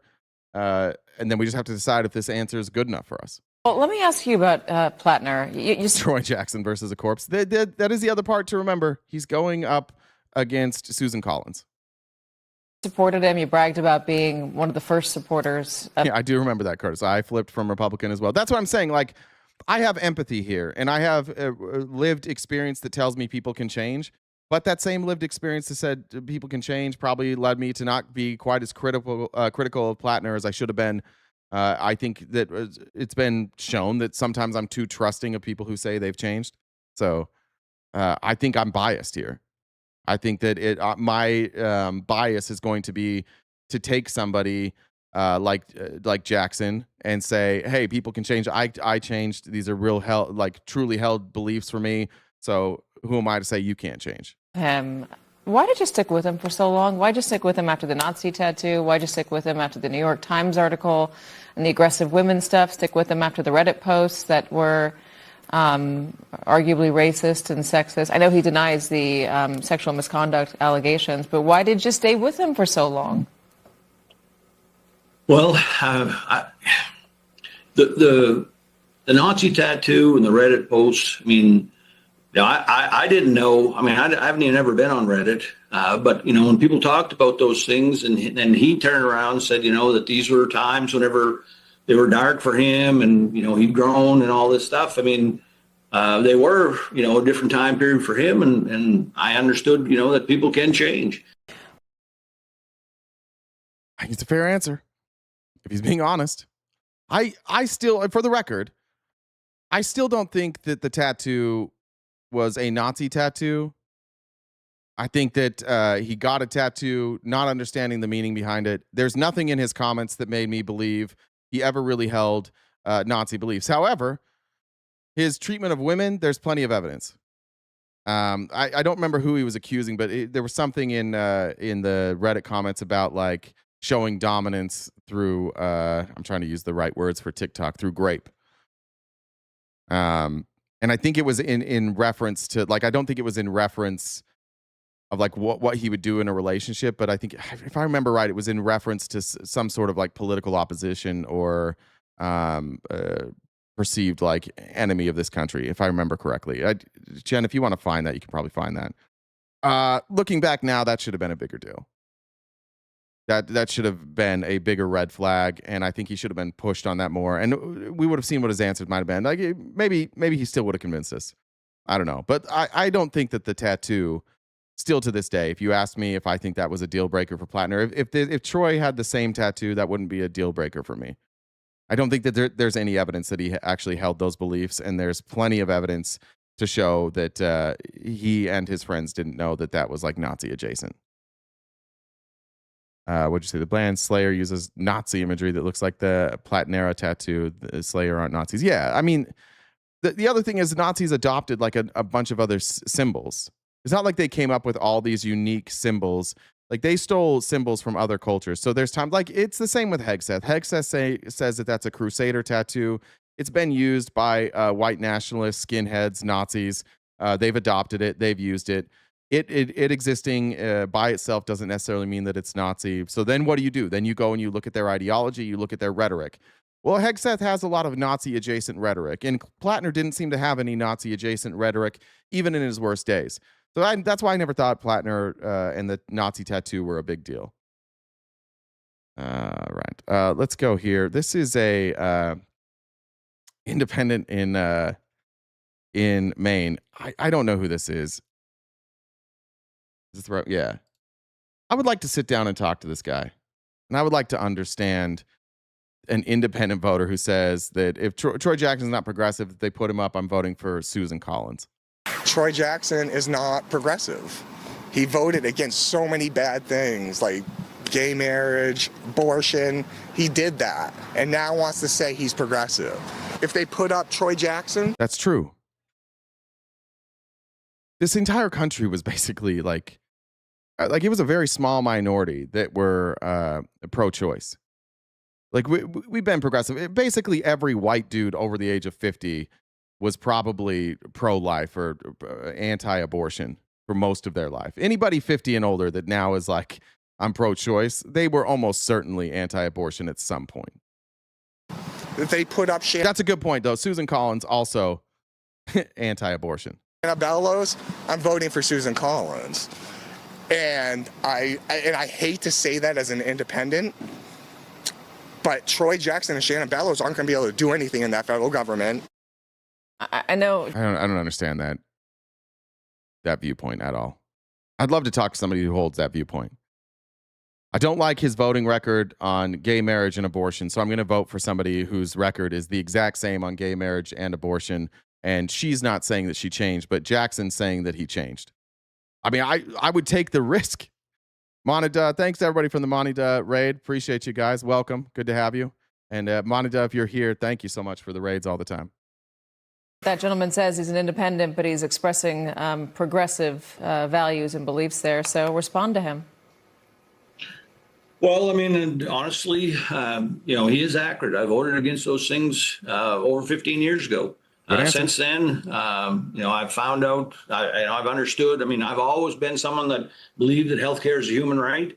And it became clear to me after some time that abortion, reproductive rights access is a human right. It's healthcare. It's people that, deserve to have that. And when it dawned on me, I became a real advocate for that. I mean, over the last 10 years, I've had 100% voting record for Planned Parenthood. I've sponsored. I mean, that's a good argument. I voted against it. Ever since then, my voting record has been 100%. That's good enough for me. I don't know. I never know what these guys believe in their heart, and none of us do. But if you claim that you made a change and then your voting record reflects that, at the very least, we can have some level of confidence that he is going to vote to protect rights for women to choose. If that's his record since then, 100%, I think that's a pretty good measure of where he's going to stand. Or co-sponsored some of the most progressive abortion access in the entire country and fought. I live in Maine, and there's a lot of people like that. The voter that they interviewed, Mainers hold grudges to a flaw. Yeah, I just don't understand that grudge. I could see if you didn't want to support him as the Democratic nominee, or I guess in the primaries. But then when you're going up against Susan Collins, then it doesn't make sense. Appreciate you tuning in from Maine. I didn't know you guys had internet up there. This is cool. Welcome. Vehemently for it, and I make no bones about a bad vote years ago coming out of a rural area, a very Catholic area, but white dude from a rural area that is deeply religious at one point was anti-abortion. That's the least shocking thing I could ever hear. Fact Still Matters hates that comment. Well, tell him to call me on his rotary phone and talk to me about it. I mean, people are going to have all kinds of thoughts about these things, but I mean, I have a 20-year record of votes like that, but a whole bunch of votes that, people like in the DSA think that I'm very progressive. Frank, why would we be looking at the data of abortion? Unless you're having a different conversation with somebody else, why would we be looking at the abortion data in Israel? I don't know. So, I mean, in the end, as a part-time Mainer, I take offense to that. Yeah, but I bet you're a part-time in Maine because you need the internet sometimes, so you have to go back to Massachusetts so you can have internet. I'm fighting for people across Maine. You can call them whatever votes you want, but in the end, I think they're the things that actually drive people, make people's lives better. And it's part of the frustration that people in Maine have right now of a government that's not working for them. And I feel like that too. I'm the Senate president for the last 6 years, the second highest ranking official in Maine. And I'm frustrated that government does not work the way it should. And that's what this race is about. All right. This is an account I found called the DSA Watch. They've been great. If you're on Twitter, follow the DSA Watch. They're trying to scare people out of voting for Democratic Socialists. But here he was in a debate. Let me just say this. Let me just get this out of the way. This clip is going around. Republicans love to play this because they are transphobic. This is, I forget her name. She obviously did not win, and this is all you're going to see from the debate. It is funny. I don't want to play into people's transphobia, but her answer here is actually pretty funny. Oh, I ran for office several times. Didn't win, but... Oh, she was asked, the question was, why are you qualified to become our next senator? Oh, I ran for office several times. Didn't win, but I did run. And then I'm a songwriter, and then I write my own books, and then... Ashley Webb is her name. Anybody who's being transphobic during this time, by the way, will ban you for 24 hours. Suppose my transparency... I wouldn't lie to the people, and I wouldn't deceive the people like we're being deceived right now. All right, see you, Arturo. We'll see you tomorrow. Now, I ran. Not doing that shit. Anyways, here was his answer when asked about abortion. And the rest of us not being able to buy it back. And I am very tired of that. And that's something since 16 in the Maine legislature, we've been working towards. We put in statutes that pre-existing conditions wouldn't be able to be overruled by healthcare providers. Something that Donald Trump has wanted to change. And in here in Maine, I co-sponsored, one of the most progressive abortion access bills in the country, while the rest of the country was going the wrong way. Here in Maine, we've been going the other way. I supported making sure that low-income women had access to abortion care. But yeah, I mean, I would definitely get rid of the filibuster. I would definitely be willing to add more people to the court, because the way the rules are right now, we have people on there for a lifetime that are making the wrong decisions for everyday people across this country, and it's really making it hard for people to actually live in this country, and it has to change. Good answer. I think I'm relatively happy with who came out of the Democratic Party in Maine. I think Troy Jackson has a really good chance. I think he has a good argument against Susan Collins. He has a track record of being progressive now in the Maine Senate for, what do you say, he was the Senate leader for 6 years. I think that's good. And just for the record, for everybody crying about muting people or banning people for 24 hours, two things. One, being transphobic and making trans jokes, you can, if you want to make an argument that at some point it was funny, fine. But like the trans jokes have passed their expiration date. We've heard every fucking trans joke in the world. If it's not transphobia, then you'll just use the right pronouns. If you don't use the right pronouns, then we're left to just assume that you're afraid. But it also makes it so that our show can't be suggested in the feed. And so we're not going to allow just a bunch of like transphobia or racism or bigotry in the chat. We're protecting our own show. We think that the message is good enough that more people should see it. And so if you want to be a crybaby, like go to smaller streams. If you want to treat people that way, fine. But the transphobia is old. We've heard them all a million times. It's not even funny anymore. You're not cool for like refusing to use somebody's pronouns. It's like the weirdest hill on earth to die on. Just use people's pronouns and stop being crybaby bitches. But that's why we got to get rid of you. One, because it's fucking annoying. Two, because you're bigots. And three, also because we want to keep growing. And so you guys can't be here if we want to do that. Because people don't want to be around you. You know? It's annoying when people like you are obsessed with people's gender. And so people come in here and they see your shit and they're like, I'm going to get out of here. I'm going to go to a more sane place. So we move you in and out when you refuse to be sane. Let's talk about that fucking speech on Thursday night. We would have covered this on Friday, and I'm sure this has been covered ad nauseum. If you are sick of this being covered, I'm sorry. I haven't covered it yet because I took Friday off and we're here. It was one of the most patently dishonest and unhinged speeches I've ever seen from any president. Embarrassingly lacking in substance. Not one person watched what Trump said and came out at the other end and was like, oh, we really need to worry about our elections. Sean Hannity had to like cover it after. He had the aftermath on Fox News of the Trump speech, and he was just like, I don't know what any of this shit was. But I want to cover some of the stuff that Trump said. This absolutely did only one thing for Trump, which was make him less popular. And more people now are convinced than ever that this guy's lost his fucking mind. First, he says that if you don't platform my lies, you have to lose your license, which you can't do. We, in a rare move, NBC and ABC Fake News have both said that they would not cover this speech. They knew what it was about because of the fact that they don't like the topic, because they know how corrupt our system is, and they don't want to reveal it. I think it's also perhaps that Dominion and Smartmatic kept winning lawsuits against people, or people decided to settle for lying about election interference, and all these news organizations like, we're not going to put ourselves in the crosshairs.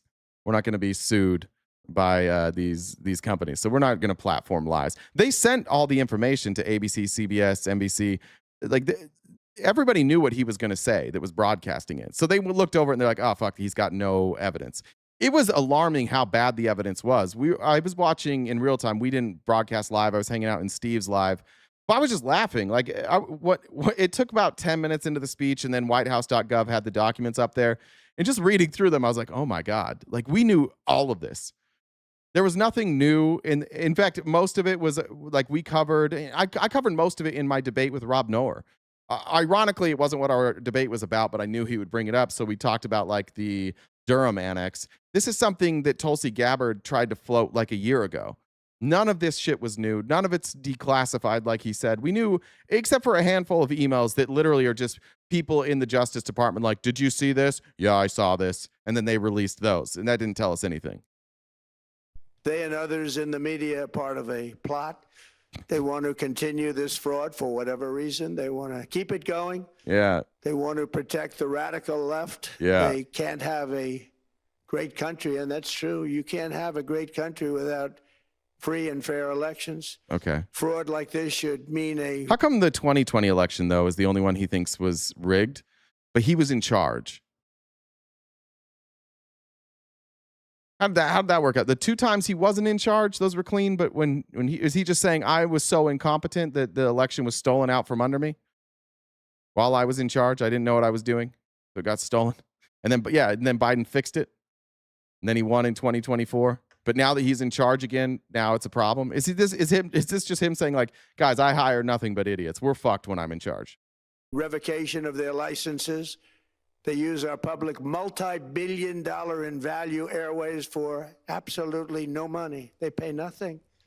All right. So I don't. That was nonsense. But he thinks people should. He thinks that networks should be forced to just broadcast whatever he says. Here's him on 2020.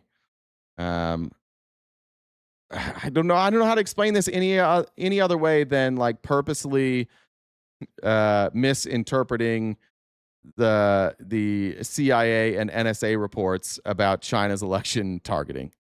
Is now under review, but it gets even worse. Raw intelligence obtained by the FBI in 2020, yet buried by rogue bureaucrats, stated that China's activities even included an attempt to manufacture illegal ballots for Joe Biden. Documents show that during this period, dozens of significant CIA and NSA reports about China's election targeting were kept out of the presidential. Let's talk about what election targeting is. Election targeting are people that you choose to target with videos or ads. So that would be social media. I doubt China was sending mailers, but maybe there's some evidence of that. I haven't seen it. That's what he's talking. You know how you get that, by the way? You know who else could have gotten all of that election data that China hacked?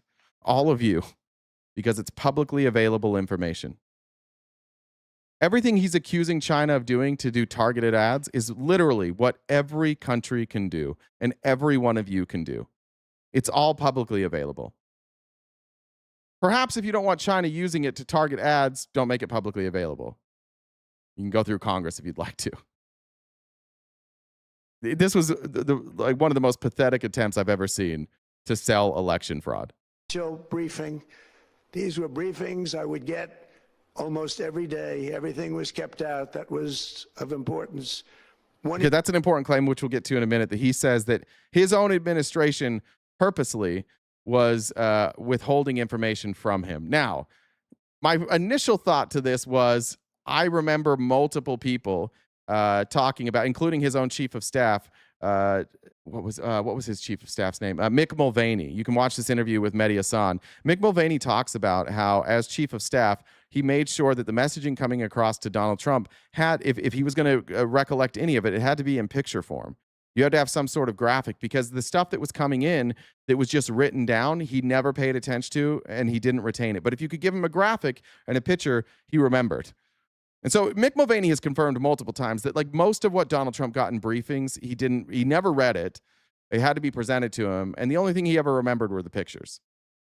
Email among intelligence analysts admitted that they had, quote, deliberately massaged the presidential daily briefing to withhold information regarding Chinese activities related to the election. Now, I looked through his documents that he released. This is nowhere to be found in their documents. If anybody found it, please point to, I have the documents all documented. You can tell me which document, or I downloaded. You can tell me which document it's in. I'll pull it up. I read through them. I could find no evidence of this claim. Another official inside the FBI wrote that she was running, quote, a shadow government, unquote, to keep intelligence about China's election meddling from becoming known and to keep it away from the honorable press. Let's pull that up. I didn't find this either, but it might be in there. That's pretty specific. Did someone claim to be running a shadow government?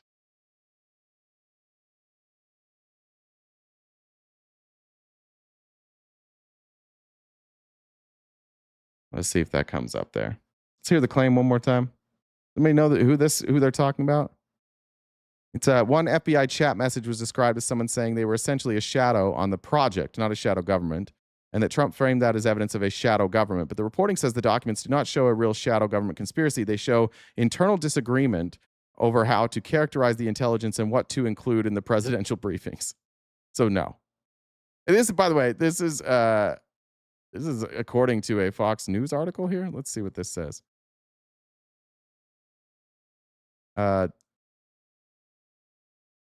Trump accused members of the U.S. intelligence community Thursday night of operating a shadow government to allegedly conceal evidence of China's efforts to influence U.S. elections, seizing on newly declassified emails. Trump did not claim China changed votes or altered election results. Instead, he argued Beijing engaged in an influence campaign.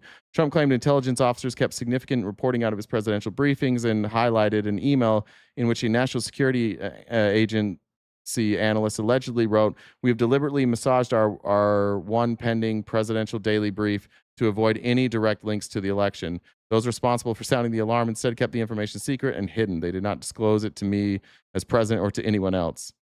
Yeah, I don't know what he's talking about. No direct quote there. There was one more source here. Let's see what the other source was. Let's see.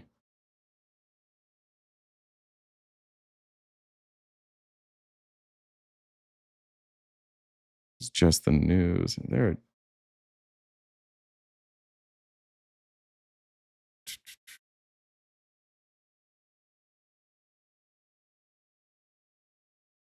Let's see what the Guardian said here. If they got it. All right. This was the fact check from the Guardian. Trump also claimed in his speech that U.S. intelligence officials conspired to keep information about China's election meddling from him. In 2021, the National Intelligence Council released a report that concluded China had not interfered in the 2020 election. We assessed that China did not deploy interference efforts and considered, but didn't. When was this released, by the way? Is this the Trump administration? Let's see. March of 2021. Okay. Concluded that they did not deploy interference efforts and consider but did not deploy influence efforts. So they didn't even deploy either of them, according to the review. The report, the National Intelligence Council report, says that they just contemplated these things. And that's the proof of conspiracy that we're supposed to believe here.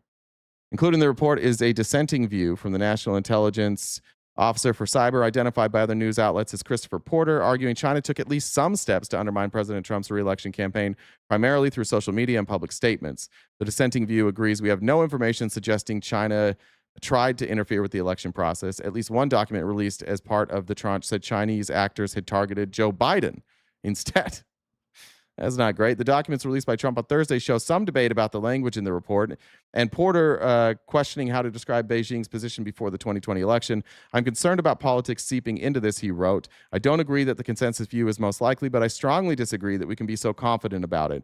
He added before a section of the document that is redacted. Trump also seized on a snippet of an email in which one official said they were massaging the president's daily intelligence briefing to keep out intelligence about Chinese election interference.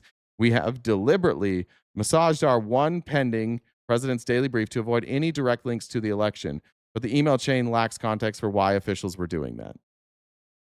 Yeah, it's just a big nothing burger. Let's keep going here. Daily briefing to withhold information regarding Chinese activities related to the election. Another official inside the FBI wrote that she was running, quote, "a shadow government," unquote, to keep intelligence about China's election meddling from becoming known and to keep it away from the honorable press. Yeah, so that's not what happened, turns out. So that was a fucking lie. Dolphin said, apparently I enjoy punishment. I unfortunately have to listen to him whenever he speaks. There's a reason, though. As someone who was bullied, I've learned to know my enemy.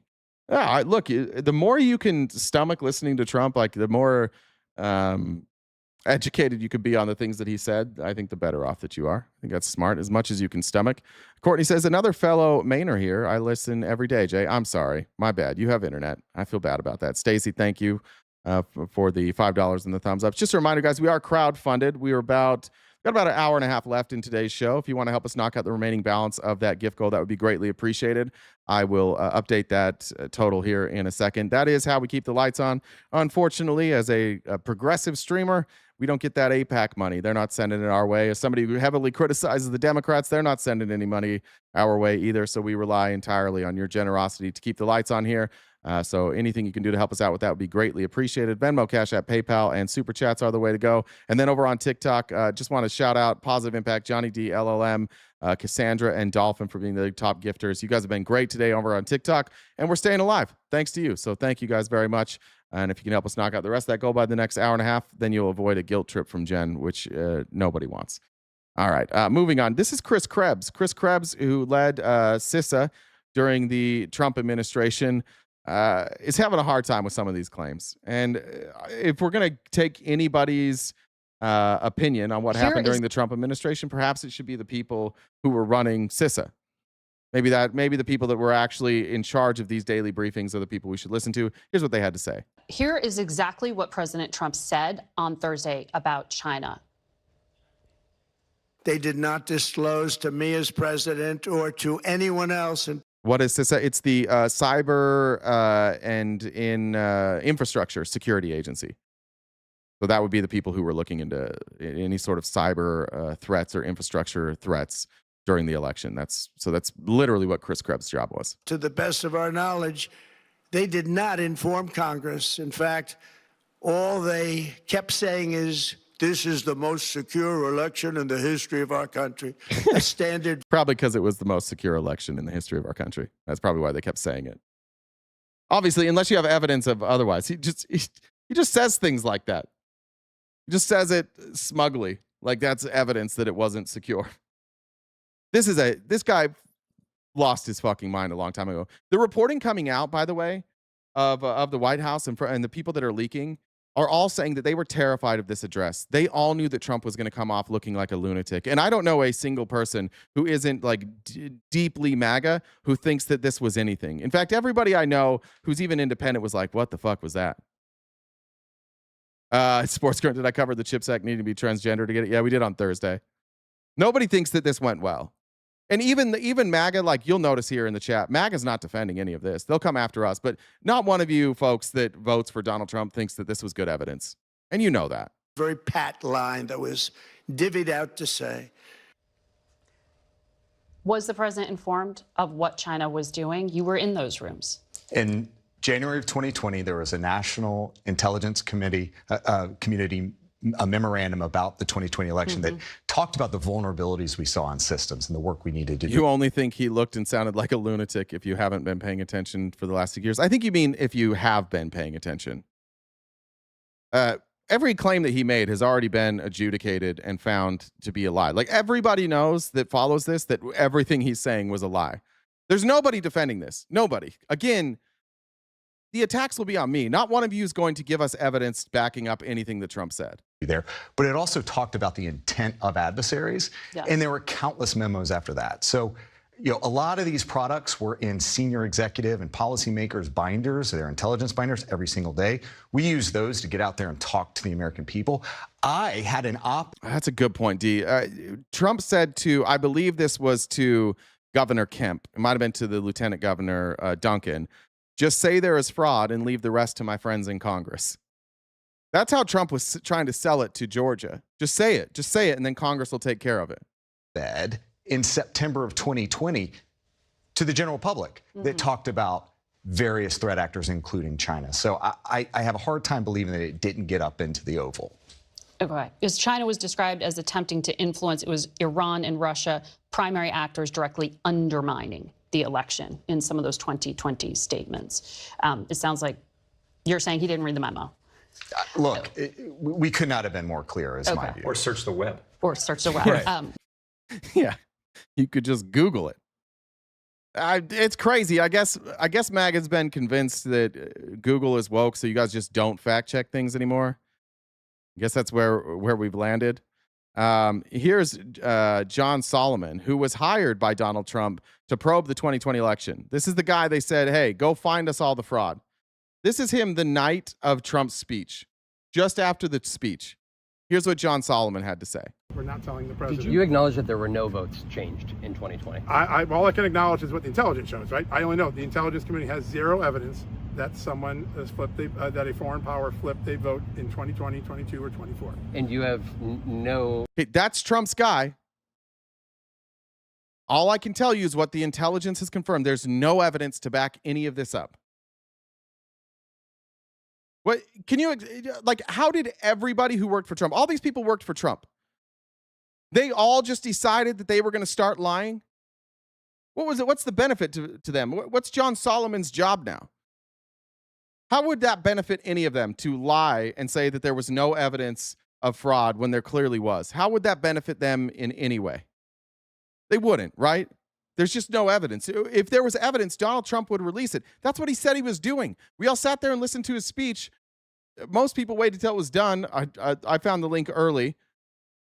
And we go and look at his speech. Not one fucking thing he said was true. You're able to We're not through all the documents. You're able to acknowledge that Venezuela has not tampered with voting machines in the United States. No, the intelligence is very clear. They did it on their own machines. Why is it important that they did it on their machines? Their machine protocols are the same as America. Why? Because for a long time they did exactly. And so the 2020 election was in fact the results as we, the American public. I'm still researching, so let me. This is the first. But there's no intelligence. Not yet. Okay, so there's the documents that you guys all have access to as well. So far, John Solomon has not come out and said that he found any evidence. You can all read it too. You can point to the evidence. If we're missing something, let us know. Danielle, good to see you, Danielle. Danielle, as always. There are some red flags in 2020 that are the same as we saw in 2024. I'll get to that, actually. We'll get to that here in a second. And again, not to say that elections can't be hacked, not to say that elections can't be cheated, not to say that they are secure, but what Trump released is not evidence that any election votes were flipped. There's other evidence that things are fishy, but Trump didn't release that. At least, I take that back. Trump released some of that. He didn't talk about any of that. And the stuff he didn't talk about for a reason, because it doesn't back up his narrative. There is no intelligence at the election. I don't know who that is. I'm assuming her spokesperson. Would have said that Donald Trump was president. The president said that tonight. Andrea says, choo choo, Dollar Train for me +1. Thanks for your work. Thank you, guys. I appreciate you joining the Dollar Train and helping us accomplish our gift goals every single day.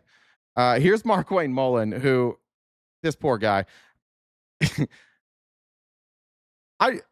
You're gonna hate this. I don't know what it is about Mark Wayne Mullen. There's just something about stupid people who are confident but like want to believe they're good people. That's who Mark Wayne Mullen is. Like, he thinks he's a good guy, and he thinks he's on the good side, and he thinks he's doing things for the American people. Unfortunately, he's really fucking dumb.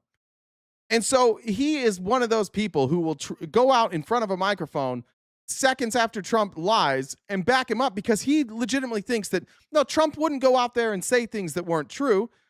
Trump wouldn't release documents saying that he says prove his claims with those documents not being true.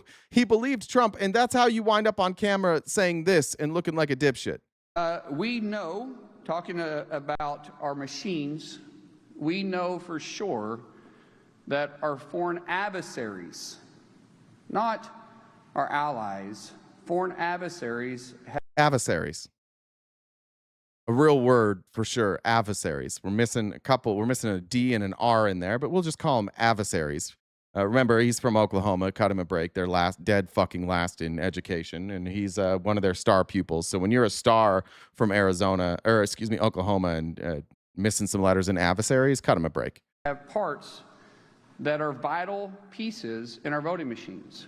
We know that they can access what they consider the key to the back of these machines. I've watched every video about these machines. They can be hacked. It's true. Nobody calls it the key. I don't know who wrote this. They call it the key, bitch. Nobody calls it the key. They call it a USB port. That's what they call it. Nobody calls it the key, because a key is a key, and this is a port. And a port is not a key. A port key is something you can read about in Harry Potter, but this is a port, not a key. We know that they can change voter registration. No, they can change votes, not voter registration. And your vote. Yes, vote, not voter registration. By hacking into the machines, you cannot change somebody's voter registration. He's just reading some shit that somebody wrote for him and saying it confidently. I don't know why. There's just there's something inside of me. I hate people who are being used and look like idiots. I don't have like a lot of sympathy, but a tiny bit. The smallest amount of sympathy you can have, because he's just a dipshit. Like he legitimately doesn't know any better. He legitimately can't do better. This is the best that Mark Wayne Mullen can do. And so there's this part of me that's just like, this guy's being taken advantage of. They know he's dumb enough to do it, and they keep doing it. They just keep sending him out there. Hey, say some dumb shit. He's like, yeah, I got it. That's my role. Did you fact check this? Yeah, Mark, we fact checked it. All right, I'll go say it, and I'll say it confidently. We know it's possible. There's not a question. It's not even for debate. Thank God. We're going to talk about that. MAGA, do you agree? It's not a debate that these can be hacked? This is what we're going to talk about today and tomorrow. Like, if there's no debate, if Republicans are agreeing that these machines can be hacked and that votes can be changed, well, let's start looking at the 2020 election. Let's start looking at the 2024 election. And let's see if we can find any evidence, maybe patterns in the way that votes were tabulated. Maybe we could find some votes that showed up that are unaccounted for. Maybe we should start looking at the evidence. I think now we have agreement. Me and Mark Wayne have agreement. Yes, these machines can be hacked. So now let's look at the evidence. One thing that I love about numbers and I love about facts is they don't lie. This isn't.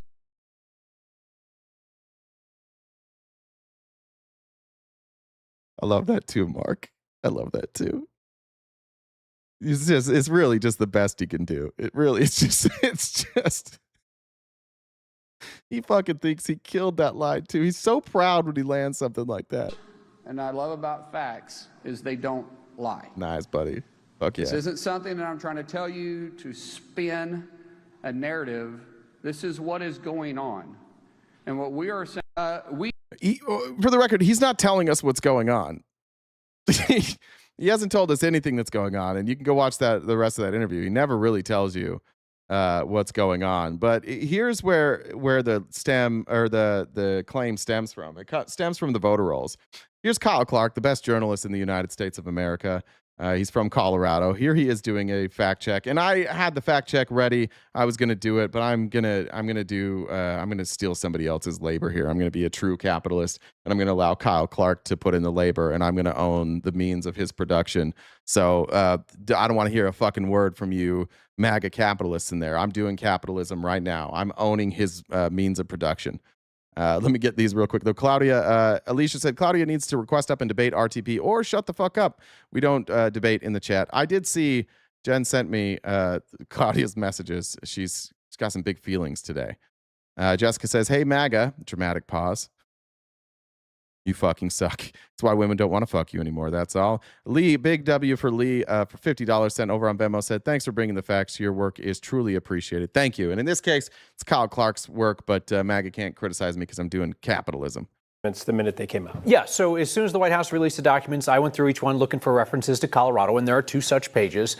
There's a White House task force report that says that Colorado was among the states where voter registration rolls were, quote unquote, compromised by China. Sounds scary, right? It's not. The second document says... Thank you, Natalie, for the Antifa dues. ...that China got Colorado's voter rolls the same way that literally anyone else in the world can, because they're public documents. You can go get them. I can go get them. They don't show how anybody voted. It's stuff like your name, your address, your party affiliation, the things that candidates and parties use to target voters. Not everything's been released. This is just the tip of the spear or the top of the volcano that's coming. I think you might be coming right now, and you might be having a wet dream.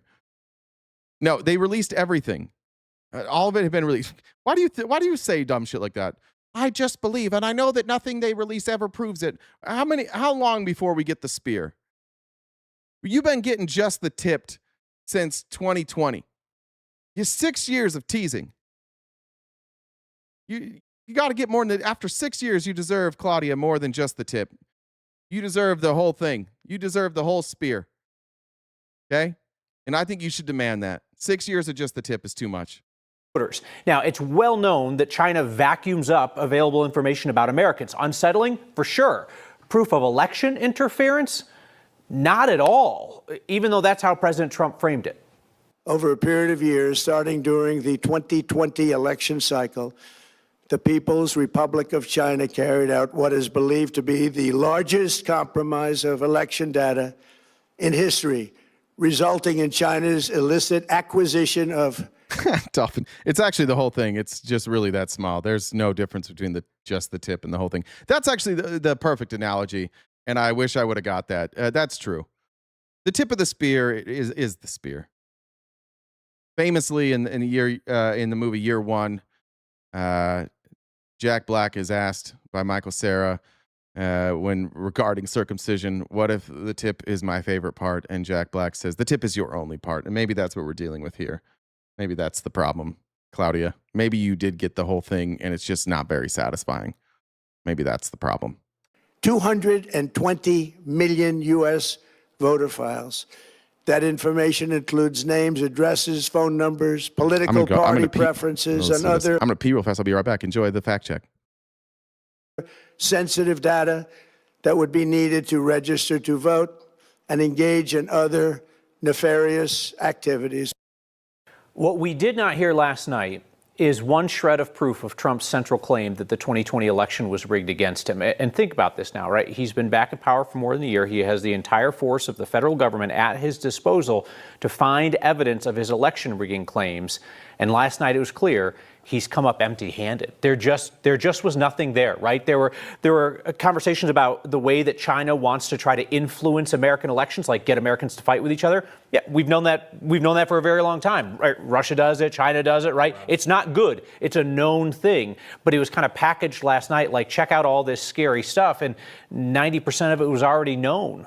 Yeah, and the thing here is if you don't follow these things closely, you hear 240 million people, and at the end of that sentence, he said, and other things needed to register to vote. Well, no one's making an accusation that China took that information and registered people to vote, but that's the insinuation. Yeah, and right, there's no connection between like, here's how they would actually take the information and then do something with it. It's this thing happened, isn't that scary? But as soon as you actually know what's going on with it, a lot of the language becomes decoded, right? This idea that like Colorado's records were compromised. Well, they're publicly available, so they're no more compromised than you compromise a book when you walk into a bookstore and buy it. You haven't compromised it, you've just bought something that's publicly available like anybody else can. So there's so many people that have been locked into this election denying group. And now that he's Oh, shit. Natalie, I missed the second part of your message. Said Antifa News. And also, mom no longer a Trumper. Yay. A big W for Natalie in the chat. Cake for Natalie in the chat. How did I miss that part? Well done. access to everything to expose this. Are they disappointed? I got the sense that folks in Colorado's election denier movement were really frustrated last night. Some of them plainly saying that they wanted to see more. They thought that there was going to be more. They thought there was more too, but like we've learned, it was just the tip. It's only the tip. The tip is the only part, Claudia. Tina Peters, of course, ally of the president, freed by Governor Jared Polis, said that she wanted the president to declare a national emergency. You'll hear that from a lot of folks who deny the validity of elections. They want Trump to seize control of elections, perhaps put the military in control of elections. Obviously, that would be authoritarian stuff that you have not seen in America previously. That's what they hope that this would lead up to. Trump didn't go there last night, but he could just be laying the predicate for something down the line. Yeah, he was doing the 5D chess thing. That's right. Yeah, everything's 5D chess. 2 weeks down the road. I mean, he didn't say at the end. At the end, he said, this definitively proves my point. He didn't say, now that I've given you a teaser, here's more. Like, we literally, I guess nice of Kyle Clark to say that. But if he was just setting the table, wouldn't he have said that? No, that's not part of 5D chess. He didn't end it with, we're going to show you the real proof later. Here's a tease. It was, here's the proof. And they haven't added anything since then. That's where they left it. Cowboy said, Trump's the last to know that half his supporters are bots. Is that Claudia? Claudia's saying some shit. It feels body, but Claudia, if you're real, God bless you. And I hope that whatever condition it is that you're battling, I hope you beat it.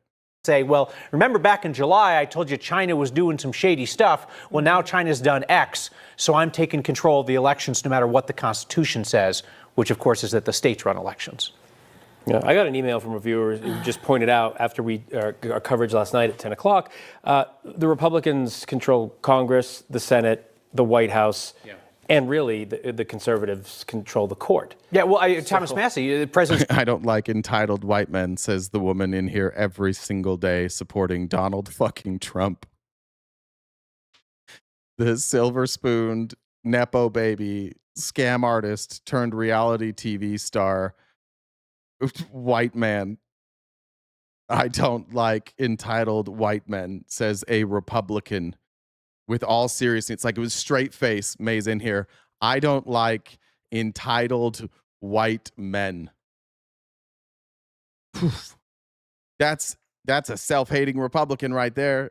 If you don't like entitled white men, you're left with Anna Paulina Luna, not even Marjorie Taylor Greene anymore, Lauren Boebert, Nancy Mace, Byron Donalds, Tim Scott.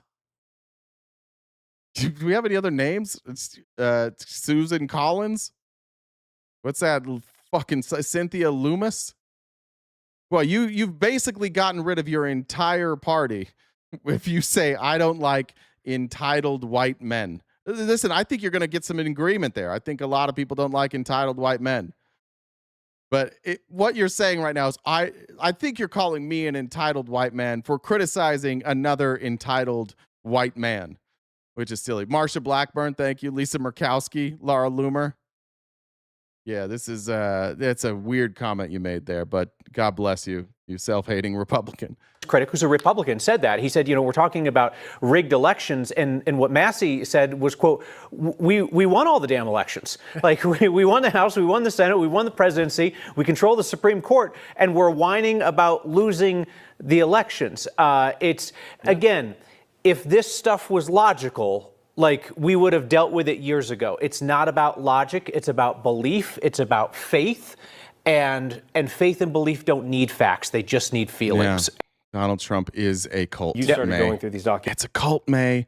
It's a cult, May. Here's Sue Gordon, May. Hopefully this will be okay. This is a white woman. Maybe you don't like white women, entitled white women either. She was the principal deputy director of national intelligence under who? Donald Trump.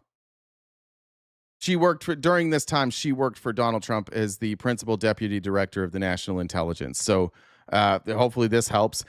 I almost didn't want to show this. And they needed to run some B-roll. This bro, I don't know who that is. He looks like it's his first time on a webcam and he's barely able to keep his head up. The optics of this aren't great. So please pay attention to the words. Maybe chat while you're doing this because the optics are going to put you to sleep and make you think about calcium. Like, how are my calcium levels right now? What is CoQ10? You might think to yourself. Maybe Life Alert is a good investment. That's what you're going to think when watching this. You hear what the president is saying there about this information being kept from him as someone who worked at the highest levels of the intelligence community. What's your response?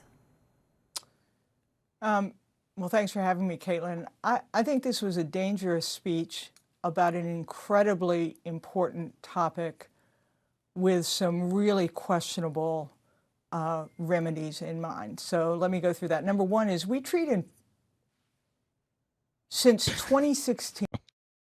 Sorry. I'm going to make fun one more time. I don't know why she's talking so slow. This pause is outrageous. Remedies in mind. So let me go through that. Number one is we treated,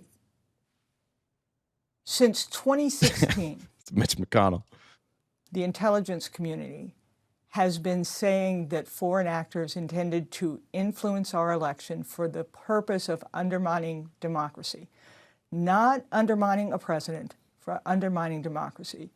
If you recall, the whole 2016 to 2021 first Trump term turned on us trying to say that and him interpreting it as it was our misinformation when we tried to share that information. So this is not new that foreign actors try to influence our election. They do. And with the advent of the digital era, there are lots of things available to them. So this is not a new threat. It is one he certainly knew of. He had an entire term to deal with it. And I don't know how you can believe. What was that sound? At 1.25. I hope that was just turning papers over. That the same community that told him about it, who was excoriated for it, then somehow didn't tell him about further attempts. I think that's hard. But the other thing I want to say is, I think he treats intelligence as though it's a verdict, and it's not. It is the beginning of a process. It is the way you start to ask questions. So even if there are new data that are going to be released, that doesn't prove anything. Intent is not activity. Activity is not impact, and impact is not outcome. And so I think that's the most important part of this. Like when you read through what was released, literally none of it is evidence of election fraud. And we'll get to 2020. There are some things that you could point to that is real evidence, but nothing that the Trump administration released and talked about, because they accidentally did release some stuff that's compelling, which we'll get to. The stuff Trump talked about was not compelling, and it was not evidence of election fraud. It was literally he would take information and claim that and take it out of context and claim that it showed election fraud, like saying that what China did was hack our election systems and get access to our voter rolls, as if they were something hidden and not publicly available to all of us. And he spent like 5 minutes on that. He spent 5 minutes telling you how corrupt China was and how they tried to steal the election by getting access to something that was publicly available. That was 5 minutes of his speech. try and make a leap, even if there are new intelligence data that are. May, you can say I'm an entitled white person. I actually even think that that's a fair criticism of me. I do. There is some level of privilege and entitlement that I have as a white man in this country, which I acknowledge and I try not to abuse. I think everybody in here just thinks it's funny that you're a Republican and that you said that. It's a fair criticism of me. I'm fine with that. That's not offensive to me. I recognize I have privilege. I recognize that there's some level of entitlement that I have. And that's something that you should and are warranted in criticizing me for. It's just like nobody believes that you actually fucking care about that. Everybody thinks that you're just trying to attack me for being white because, like, if you have a problem with white entitled men and you're a Republican, that seems silly. Are worthy of being assessed because most of the things that he will release has been assessed. You have to go through a process of asking Misa said, for your labor, love you too. Ever tougher questions before you ever get to the notion of whether intent and attempts become outcome. And I remind, for 2016, 2020, and 24, we as a collective assess that they did not have impact on the outcome. So to now jump in to go from intelligence to that impact, I think is dangerous because in a way, Caitlin, it does the work of our adversaries for us. See, they don't have to interfere. They just have to convince us to not trust our democracy. I think you make a really good point. Which is the goal here, right? Let's be honest. That's the goal. The goal is to get enough people upset and believing that the election was stolen to allow the federal government to take over a process or interfere in a process that is clearly delegated to the states. That's all they really need. They don't need to prove this. And we've seen Trump, how he operates in this way. He just needs enough idiots to think that what he's doing here is presenting evidence, and then you won't care when he ignores constitutionally delegated processes and says, I'm going to take control of these instead. That's basically all MAGA and Trump has been since the start, is scare Republicans enough that they walk into fascism and don't realize it. Scare them enough that they give away control. Scare them enough that they don't recognize what's being taken from them right under their noses because they're too busy being afraid of something. And that's where you're at today. That's the MAGA in here that's in the chat. You won't even engage in the actual discussion. And the actual discussion is Donald Trump didn't provide any evidence. And we'd like to ask for evidence. Like we'll ask for evidence. What did he provide that makes you believe that the election was stolen? Do you have anything? Because I don't think I've waited for that. I thought maybe Trump would have something. Nobody that worked in his first administration seems to have any evidence. Mark Wayne Mullen didn't have any evidence. Nobody. 0 people have evidence, and you still believe it. That the president doesn't like the intelligence community, and he had pushed back on all the allegations and findings about attempted foreign interference and influence in the elections. So the idea disagreeing with me politically doesn't mean you're a Trump supporter. If I'm criticizing Trump and you're supporting Trump, by definition, what you're doing right now makes you a Trump supporter, because we're literally talking about what Trump said. I'm criticizing it and you're defending it. That by definition, what you are right now is a Trump supporter. I don't care who you say you voted for. That's what you're doing. about him getting briefed on it in January 2020 and being told something that he did not want to hear is a really good point in terms of them raising that and the president calling for action against the people who suppressed it, as he put it. I'd like to start with you. By the way, any action? Have we taken any action? Is there anybody who's been subpoenaed, brought forward? Are there charges? Who is it? Who are the people who did this? No, right? Jay Clayton, who is a U.S. attorney who's, I can't remember what he's up for right now in the confirmation hearings. Probably, we said this last week, he's probably the smartest person in the Trump administration.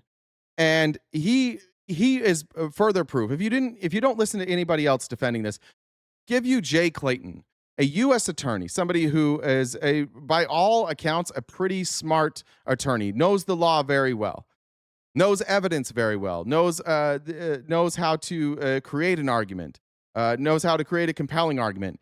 He was asked in front of Senator Angus King here, he just said, like, can you give us any evidence that would substantiate your claims of election fraud? And here's what he came up with. You tell me if this is convincing. Why did you take it upon yourself to opine on the California election process to CNBC? You said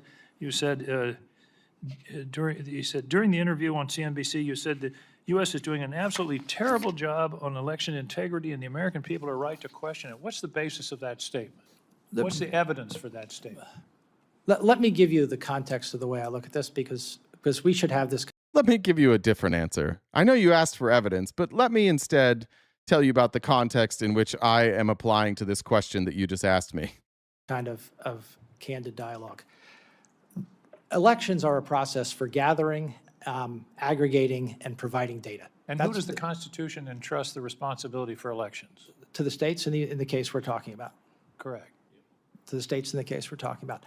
But my experience at the SEC, my experience at the DOJ, my experience in the private sector is that the government... But for the record, your experience at the SEC, the DOJ, and the private sector doesn't mean a goddamn thing when talking about elections, because at the DOJ and at the SEC and in the private sector, you didn't run elections. You didn't have elections. You weren't part of an organization that dealt with elections. None of your previous experience would make you an expert on elections, but let's see what you have to say about that. My experience in the private sector is that the government processes for gathering, aggregating, and providing data need to be improved greatly. Are you talking about elections? Or are you I'm talking about inflation data. No, I'm talking about all government processes, including the one that's... I want some evidence, and there isn't time here. What was that answer? I have no idea. What the fuck was that? Just go back and hear it again. What's your proof of election fraud? Talking about, but my experience at the SEC, my experience at the DOJ, my experience in the private sector is that the government processes for gathering, aggregating, and providing data need to be improved greatly. Are you? So you didn't get good data when you were at the DOJ and the SEC. And so that means elections aren't secure. Okay. Are you talking about elections? Or are you I'm talking about inflation data. No, I'm talking about all government processes, including the one that's... I want some evidence, and there isn't time here in a minute and 49 seconds, but you have a lot of time between now and when we move on your nomination. I would like a written analysis from you that gives evidence of voter fraud. I don't. Fraud in to this be clear, country, Mr. Clayton, to be clear, I don't know, Danielle said, do you think the Dems will ever let ETA come testify about what they found along with the experts they worked for? If they don't, they're dumb at this point. I mean, Trump has given them a green light to absolutely expose and flip the script. Do I think Dems will do it? No, because they fuck everything up. Everything says you should bring the Election Truth Alliance forward, and everything I know about Democrats is that they will fuck this up for sure. So no, I don't think they will, even though they should. There's the assertion that there's voter fraud. I did not make that assertion. I said I said We're doing an absolutely terrible job on election integrity. What did that mean? that meant that the audit trail that we have available for our elections in a number of places is not the kind of audit trail that you would expect in something that is this important. Huh? I dare somebody to tell me what he just said. Go again. This is his evidence. We're doing an absolutely terrible job on election integrity. What did that mean? That meant that the audit trail that we have available for our elections. What's an audit trail with our elections? Signature verification? Voter roll confirmation? Duplicative votes? I mean, we have, unless you're talking about actual audits, in which case we also have no problems. There's been a couple states where there's like chain of custody problem, like Georgia had a chain of custody problem. So then they had to go do an audit. And they had to go prove that the votes actually counted, which is what the audit determined, is that even though there was no chain of custody, they were valid votes. So yeah, like I guess that's kind of a point, that sometimes we have chain of custody problems, but those have all been audited. We audit them every time. So I don't know what the audit trail is he's talking about here. That's so problematic. I'd love to get an example. B87GT said, your thoughts on how poorly Andy Bashir is handling the McConnell situation. I don't know. I'd have to see what his actual, what he actually can do. I'm probably just not educated on that. I should probably educate myself more on that. I don't know that I would have a good opinion. In a number of places is not the kind of audit trail that you would expect in something that is this important. I got my 17 mail ballots and voted red with all of them. Well, I hope you didn't really do that because you just admitted to a crime. That's what it meant. And I mean, so is there a problem of voter fraud in this country? I don't think we can say definitively whether there is or is not until we have better processes. We've had hundreds of analyses. We've had the heritage. It's everything Republicans say. We can't rule it out. You just can't rule it out. We're going to say things that we have no evidence of, and then when asked for evidence, our evidence is you can't rule it out. That's not evidence. Foundation study that found 1,650 cases out of 2 billion votes counted. I would love for the American people to have incredible. I think Bashir is hand-tied by Mitch McConnell being alive. Yeah, but that's what I think probably too, right? I just don't know what he could possibly do. Confidence in the integrity of our elections. I would too, and I would appreciate I'd like to if work. this administration would cease undermining that confidence. I would like to work with this committee from my perspective. Well, for the record, I wish you would share any evidence you have that undermines that asserts that there was any problem of voter fraud significant enough to change the results from an election in this country. Some evidence would be great. Shout out Danielle for sending this to me before the show today, and we got it. But here's the Election Truth Alliance. They wrote, let's talk about that speech. They put that up just after Trump's speech. And I want to talk about this. It said, let's take this topic, let's take this by topic area, but leave the most interesting for last. Here's their take on the claims from Donald Trump. First, the topic, the Chinese interference in the 2020 U.S. election. What was this about? Based on information previously declassified in 2021, foreign governments have an interest in the United States election outcomes and gathering information about Americans. News at 11. There is truth to this, but the framing is inaccurate and has been skewed for self-interest. The declassified documents did, however, further confirm Russia actively sought to intervene to benefit Trump in past elections. Part of what he released, and this was released in the Durham Annex as well, and MAGA, you never heard this because nobody that you listen to ever reports anything fucking accurately. I debated Rob Noor on this. Rob Noor didn't even know this was in the documents because every bit of research that conservatives do is just confirmation bias. But here, we actually went through the document. We read the whole fucking thing live on air. And so conservatives don't know that the Durham Annex and now this recently released information from Trump confirm that Russia did work on behalf of Donald Trump, that they preferred him and they worked actively to try and get Donald Trump elected in both the 2016 and the 2020 election. The potential rationale ETA is saying for highlighting this is an opportunity to reiterate claims about having won the 2020 U.S. presidential election and to attribute his loss to a foreign adversary. But again, there was no evidence. In fact, if you go and you look at what he released about China, like the claims were that China was releasing information negative about Joe Biden as well. There's no evidence that China had necessarily a preference, but they were trying to influence public opinion on certain ideas, which is smart. It's what they do. It's what everybody does. May, are you still freaking the fuck out? What's going on with you? And somebody's talking about Hillary Clinton.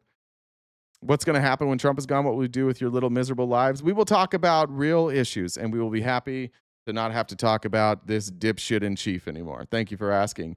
The second topic was now Trump didn't talk much about this, but they released it. There was a Michigan voter registration investigation. There's like 10 or 12 documents on this. It's mostly nothing. But a local clerk in Michigan, and they have the testimony from the local clerk, noticed irregularities with voter registration applications and reported that to the FBI. This was reported to the FBI. The case was closed in September of 2025. Does anybody want to tell me who was president in 2025? Who was overseeing the FBI in 2025? It's a closed case by the FBI. Trump's FBI closed this case with no charges and no evidence. In that claim, they claimed that the Department of Homeland Security, reviewing public data, found roughly 250,000 non-citizens registered to vote across 4 states, California, New Jersey, Nevada, and Pennsylvania. The documentation says otherwise. It says about 28,000. Maybe it's 24,000. You can look at it yourself. It's in a zip file. I wish I would have got a screenshot of it. But the data that they released shows dead people and then people who are non-citizens registered to vote. The non-citizens registered to vote was like 28,000. It also doesn't say where they got that information from, how they confirmed that these are non-citizens. Even if we're going to take them at their word that there's 28,000, it's nowhere near 250,000. That included people who are dead. And these are just people registered to vote. That's it. At some point, we're on the voter rolls. This doesn't even mean that they voted. It doesn't mean that there weren't checks in place to catch them. Like, dead people are on the voter rolls every single election. If somebody who is dead votes, they check that against death records. So if you vote for somebody who's dead, let's say you wind up getting a ballot and you vote for somebody who's dead and they check that against death records, you're probably going to be charged for cheating. And it happens every election. Somebody is charged for submitting a vote for a dead person. Because somewhere you heard that dead people can vote and you didn't think you would get caught. You thought that if a ballot showed up, that ballot would count no matter what. You've been convinced that voter registration is the end-all be-all, but it's not. We catch these things every single time. The vulnerabilities in electronic voting and ballot counting systems. Here's what ETA says now. Here's where things get really interesting. See below. Now, this is the part Trump didn't talk about. I don't know why he didn't talk about this unless he knows that talking about this doesn't work well for him. And here's where we're going to get into the article. This was by far some of the most surreal portions of the address for our team to hear, and not for the knee-jerk reasons pushed across independent and legacy media, influencers, and online commentators in the aftermath. Put simply, there is a lot of evidence to support these claims, predating the information being leveraged by the president this particular moment. Yes, there are vulnerabilities in the election machines. We've covered this over and over and over again, and ETA has done an incredible job. If you're familiar with them, you'll know that they are very clear-eyed and vocal about the vulnerabilities inherent to America's computerized voting systems. They say we've done multiple videos about it and posted multiple briefings, resources on the topic. Here are a few to get you started. If you're in the Discord, we'll drop this link in here. You can click on the links they have to get you started. Or if you've been watching our show for a while, we've watched every one of those links. We've also been direct about our concerns regarding possible compromises of those systems in the 2024 U.S. presidential election as a result of both concerning statements made by political operatives and patterns in the data consistent with vote manipulation. We called on the Pennsylvania Secretary of State to launch an investigation after Trump's comments about Elon Musk's familiarity with vote counting computers in Pennsylvania. We undertook our own analysis, for which the findings laid the basis to file a lawsuit seeking hand counts of paper voting records and enhanced protections for future elections, which is still making its way through the courts. So I would imagine Republicans, you're on board with this. Why do we think Donald Trump hasn't called for an audit of the 2024 election or 2020 in Pennsylvania that talks about the voting machines? This is where I think Trump fucked up, and I think Democrats, if they ever do something right, which I don't have a lot of faith in, that they should start talking about this. Swampy said, for the mini Mom Donnie funding, thank you. Appreciate that. Let me check messages over here too as well. Perfect. What do we got? About an hour, about 50 minutes left. I'll update the gift goal here in a minute, guys. I think we are way behind. If you want to help us knock that out, that would be greatly appreciated. This is how we have to pay our bills here. And a lot of work goes into this. So if you have the means to help us knock out our gift goal, that would be awesome. Why were these vulnerabilities highlighted? There's a few potential reasons behind disclosing and highlighting these vulnerabilities. Presented without comment, here are some of the most common potential reasons we have seen proposed and discussed online since the speech. Number one, addressing those vulnerabilities and protecting future elections, including by interference from foreign governments, whether or not the proposed remedy would achieve that goal. Appealing directly to the Republican base, many of whom have raised concerns about these vulnerabilities for years and often met with scorn and skepticism for doing so. Signposting a need for extraordinary measures to be taken in relation to the upcoming midterm elections, particularly if it appears likely that those election results will be unfavorable to the incumbent administration. Lining up an excuse for why Republicans may underperform in upcoming elections. Advancing an anti-establishment deep state narrative by arguing they hid this from you. Laying the groundwork to contest unfavorable midterm or subsequent election results by manufacturing the justification to lay the blame at the feet of a foreign adversary, and then causing confusion and chaos in an effort to use whatever methods may be needed, legal or illegal, to ensure that his party retains power in upcoming elections. If I was the Trump administration and I was planning on denying the results of the 2026 midterms, which look like they're going to be an absolute fucking nightmare for the Republicans, I would give a speech like this, and I would see what the appetite from my base is, and I would check their reaction. And the reaction he must be pretty happy with. Because although they're not willing to, or not able to cite any data or any evidence of the elections being manipulated, it doesn't seem to matter because they believe it anyways. And so this looks like it was a test. Will they believe anything? When we lose in the midterms, are we going to be able to say that they cheated and do some pretty wild shit? Are we going to be able to make sure we don't seat these members of the Senate? Are we going to be able to delay their confirmations for months and months and months? Are we going to do that? May, shut the fuck up. Stay on topic. I'm sick of you. Stop talking about socialism. We'll kick you today, May, if you don't talk about election stuff. We're not doing socialism anymore. I'm tired of you.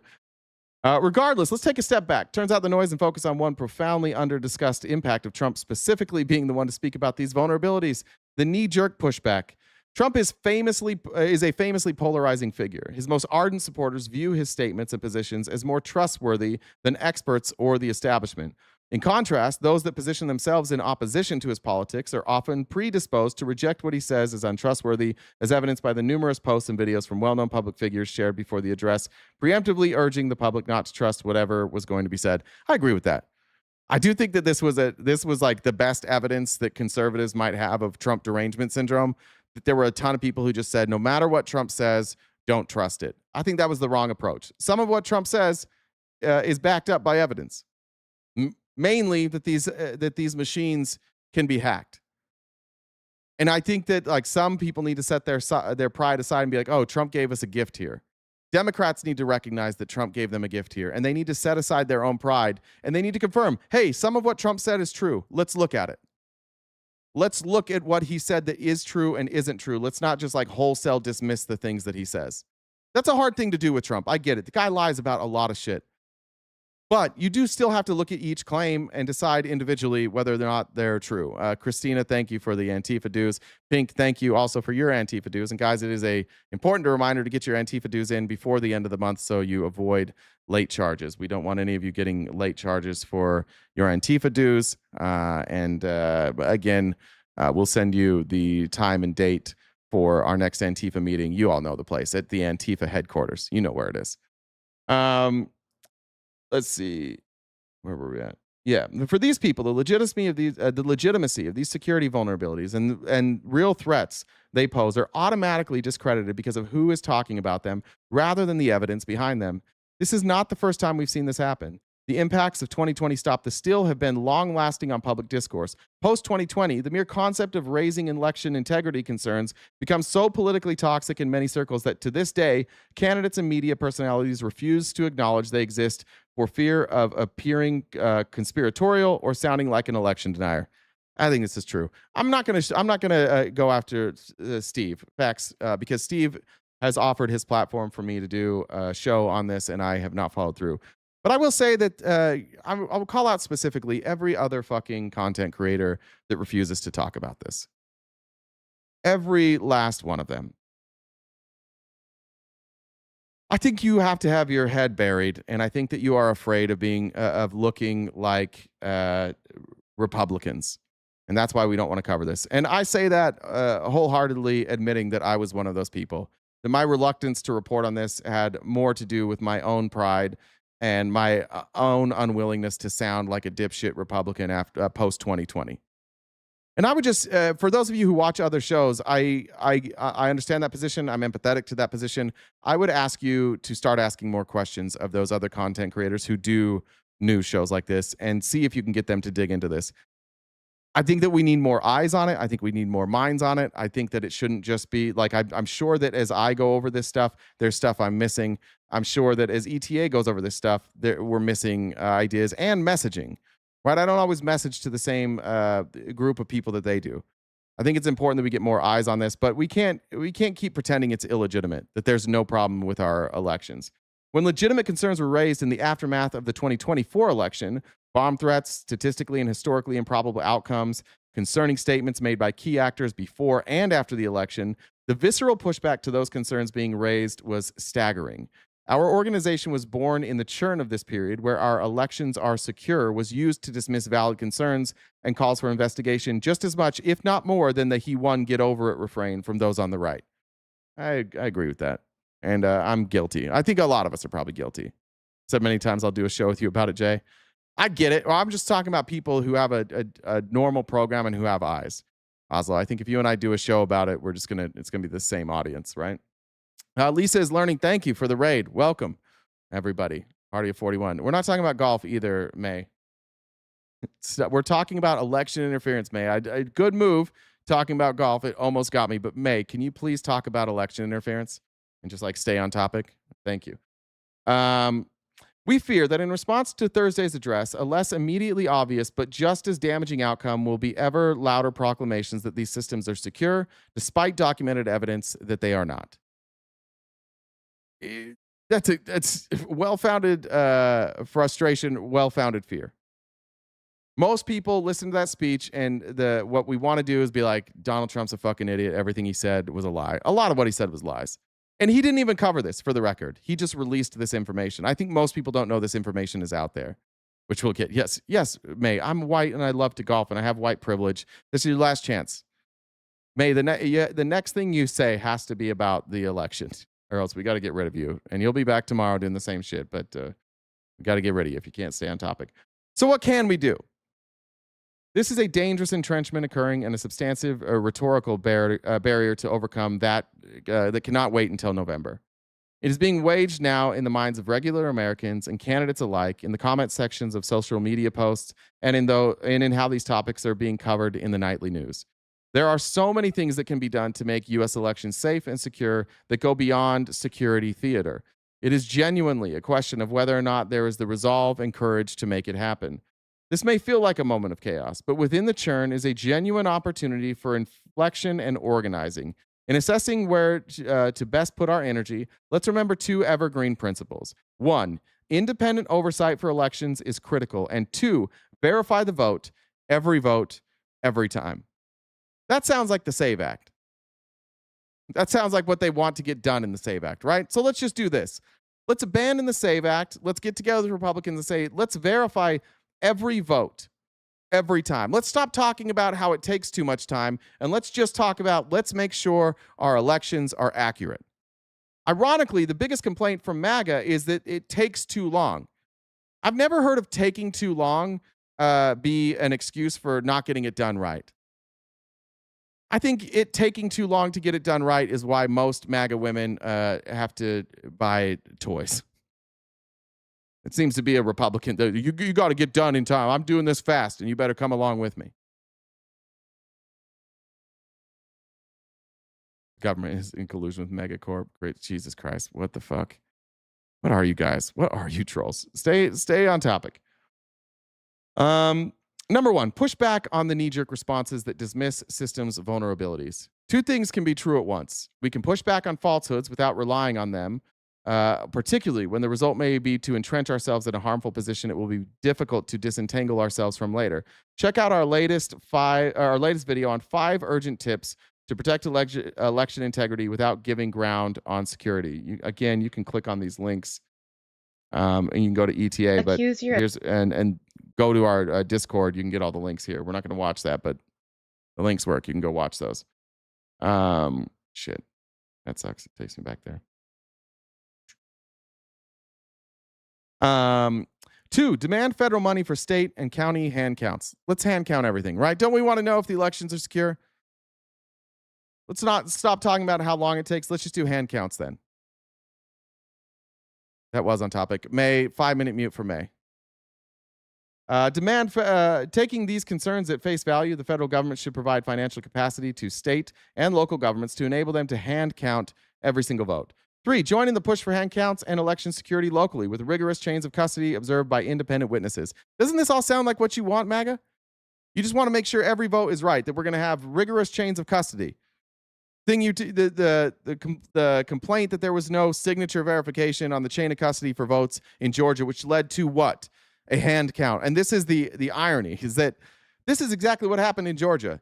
Your pressure on Georgia proved that those votes were legitimate. And it wouldn't have been proved otherwise if MAGA, you didn't stay on top of this. Unfortunately, when it wasn't the result that you wanted, you were like, never mind, this doesn't count. It was still stolen. Number 4, call on state and local officials to invite independent election observers. Inviting international election observers from organizations like the United Nations and from other countries are common practice in elections all over the world and can increase confidence in the process by having a neutral, non-involved party present to observe proceedings and report on concerns after the fact. I don't know if we can get that done before November, but good ideas. 5, sign up to be an election observer or poll worker yourself. Many states have laws allowing regular people to sign up to be an election observer at your local polling place. Our friends at Smart Elections have a nonpartisan election verification program, #CountTheVote, that is helping to teach observers across the country to monitor and protect U.S. elections. You can sign up for #CountTheVote with Smart Elections here. There's the link. At the time of posting, they have over 800 observers signed up in 47 states, but we can make that number bigger. And number 6, appeal to shared values. There's a moment to find common ground here across political lines. And this is the hardest part, but it's something that I think is very important. Despite any differences, all Americans want their votes to count and to be counted accurately. Let's appreciate that shared value and use it as a starting place to foster real change. Mag, are there any of you that are against any of these calls to action here? Is there anything here that you do object to? These all seem like real solutions to make sure our systems are, the vulnerabilities are covered. I don't think anything that Donald Trump talked about is fixed by showing a ID when you vote. I don't think that fixes any of the problems with our machines. DC court says postmaster determines which mail-in ballots can be sent out. Did they rule on that now? There was a DC circuit court. I'm with you, Bamaroll. Voting through the phone will be safe, but if the machines can be hacked, then what's the point? Get new machines. You don't need machines. I agree with you. There should be a central database. We should all be able to vote. Like our phones can verify who we are. Let's do that. Your mind control story. Jesus Christ. What are you doing? Chuck the bowl. That is wild, man.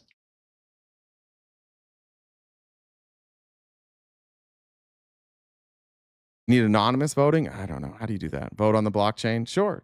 Vote on the blockchain. Get the crypto bros in here. That'll be secure. Or if other countries don't use machines. Yeah, I agree. I don't know how a hand count in this country would take forever. But that is like, if you are worried about election fraud, that's the safest way to do it, is a hand count that you can verify. Cassandra said, thanks for all you do and reminding me my people are out there. Thank you. Appreciate that. How much time? We got about 30 minutes left. Let me read a couple of these comments. And appreciate you guys making a lot of gain on that daily gift goal. Keisha said Antifa dues. Appreciate that. Walter said for the gift goal. And Damien said for the dollar train. Thank you guys very, very much. All right. Just a reminder. This was from NBC News. And I don't think we've shown this one. But we have multiple examples. And you can go on YouTube and you can search, can voting machines be hacked? And you're going to find a lot of these examples. This was, I think, the most well-done one that I haven't shown yet. This is from NBC News. But if anybody is unaware of how these machines can be hacked, there was something, I think it was called like Hackathon. They'll say what it is here. I can't remember what it's called. But they went and they bought a bunch of vote machines, and they brought in these hackers who had never seen them and said, figure out if you can break into these machines and alter votes. And here's the story. Is an annual hacker conference, and in my world, conferences tend to be these sort of big sponsored events with elaborate advertisements everywhere. But DEF CON is very unique in that everybody who attends, including press, pays $300 cash to attend. There are no sponsors. It is a fiercely independent spirit on display there. And it had set off, when we arrived, a sort of paranoia in Las Vegas. You know, the word hacker has these dark connotations, and so people were going to elaborate lengths to try to protect themselves from hackers. Everything from cab drivers. An investigative journalist by the name of Don Lemon proved that Elon Musk hacked into the voting machines in 2024 and created fake counties with millions of votes. Listen, I know that he's prominent, but Don Lemon's late on this. Don Lemon used the stuff. We covered this 6 months ago. ETA covered it forever ago. Don Lemon's not last to the party. He's late to the party. I don't want to give Don Lemon credit for any of this stuff. He's using other people's research, just like I am. But yeah, let's not give him too much credit. The wait staff at a restaurant we ate at were saying that they were turning their phones off when they got in the vicinity of these people. When we got there, we were in fact made to feel pretty welcome, and it turns out that the people in attendance are not the loners, you know, working on behalf of the Russian government, at least none that we saw. People tend to, the tradition there is people coming in who are either employed by big companies helping them to imagine the worst case scenarios that hackers might perpetrate on them, or just independent spirits who do that kind of thing for intellectual curiosity or other motivations. We were there specifically to attend something called the Voting Village, which is something that's gone on for 3 years. And in this, its third year, they had assembled some of the most common voting machines in the country, both systems that are on the front end that you and I use. Stacey said, looks like the gold needs extra help today. Thank you, Stacey. Second donation today. Appreciate you.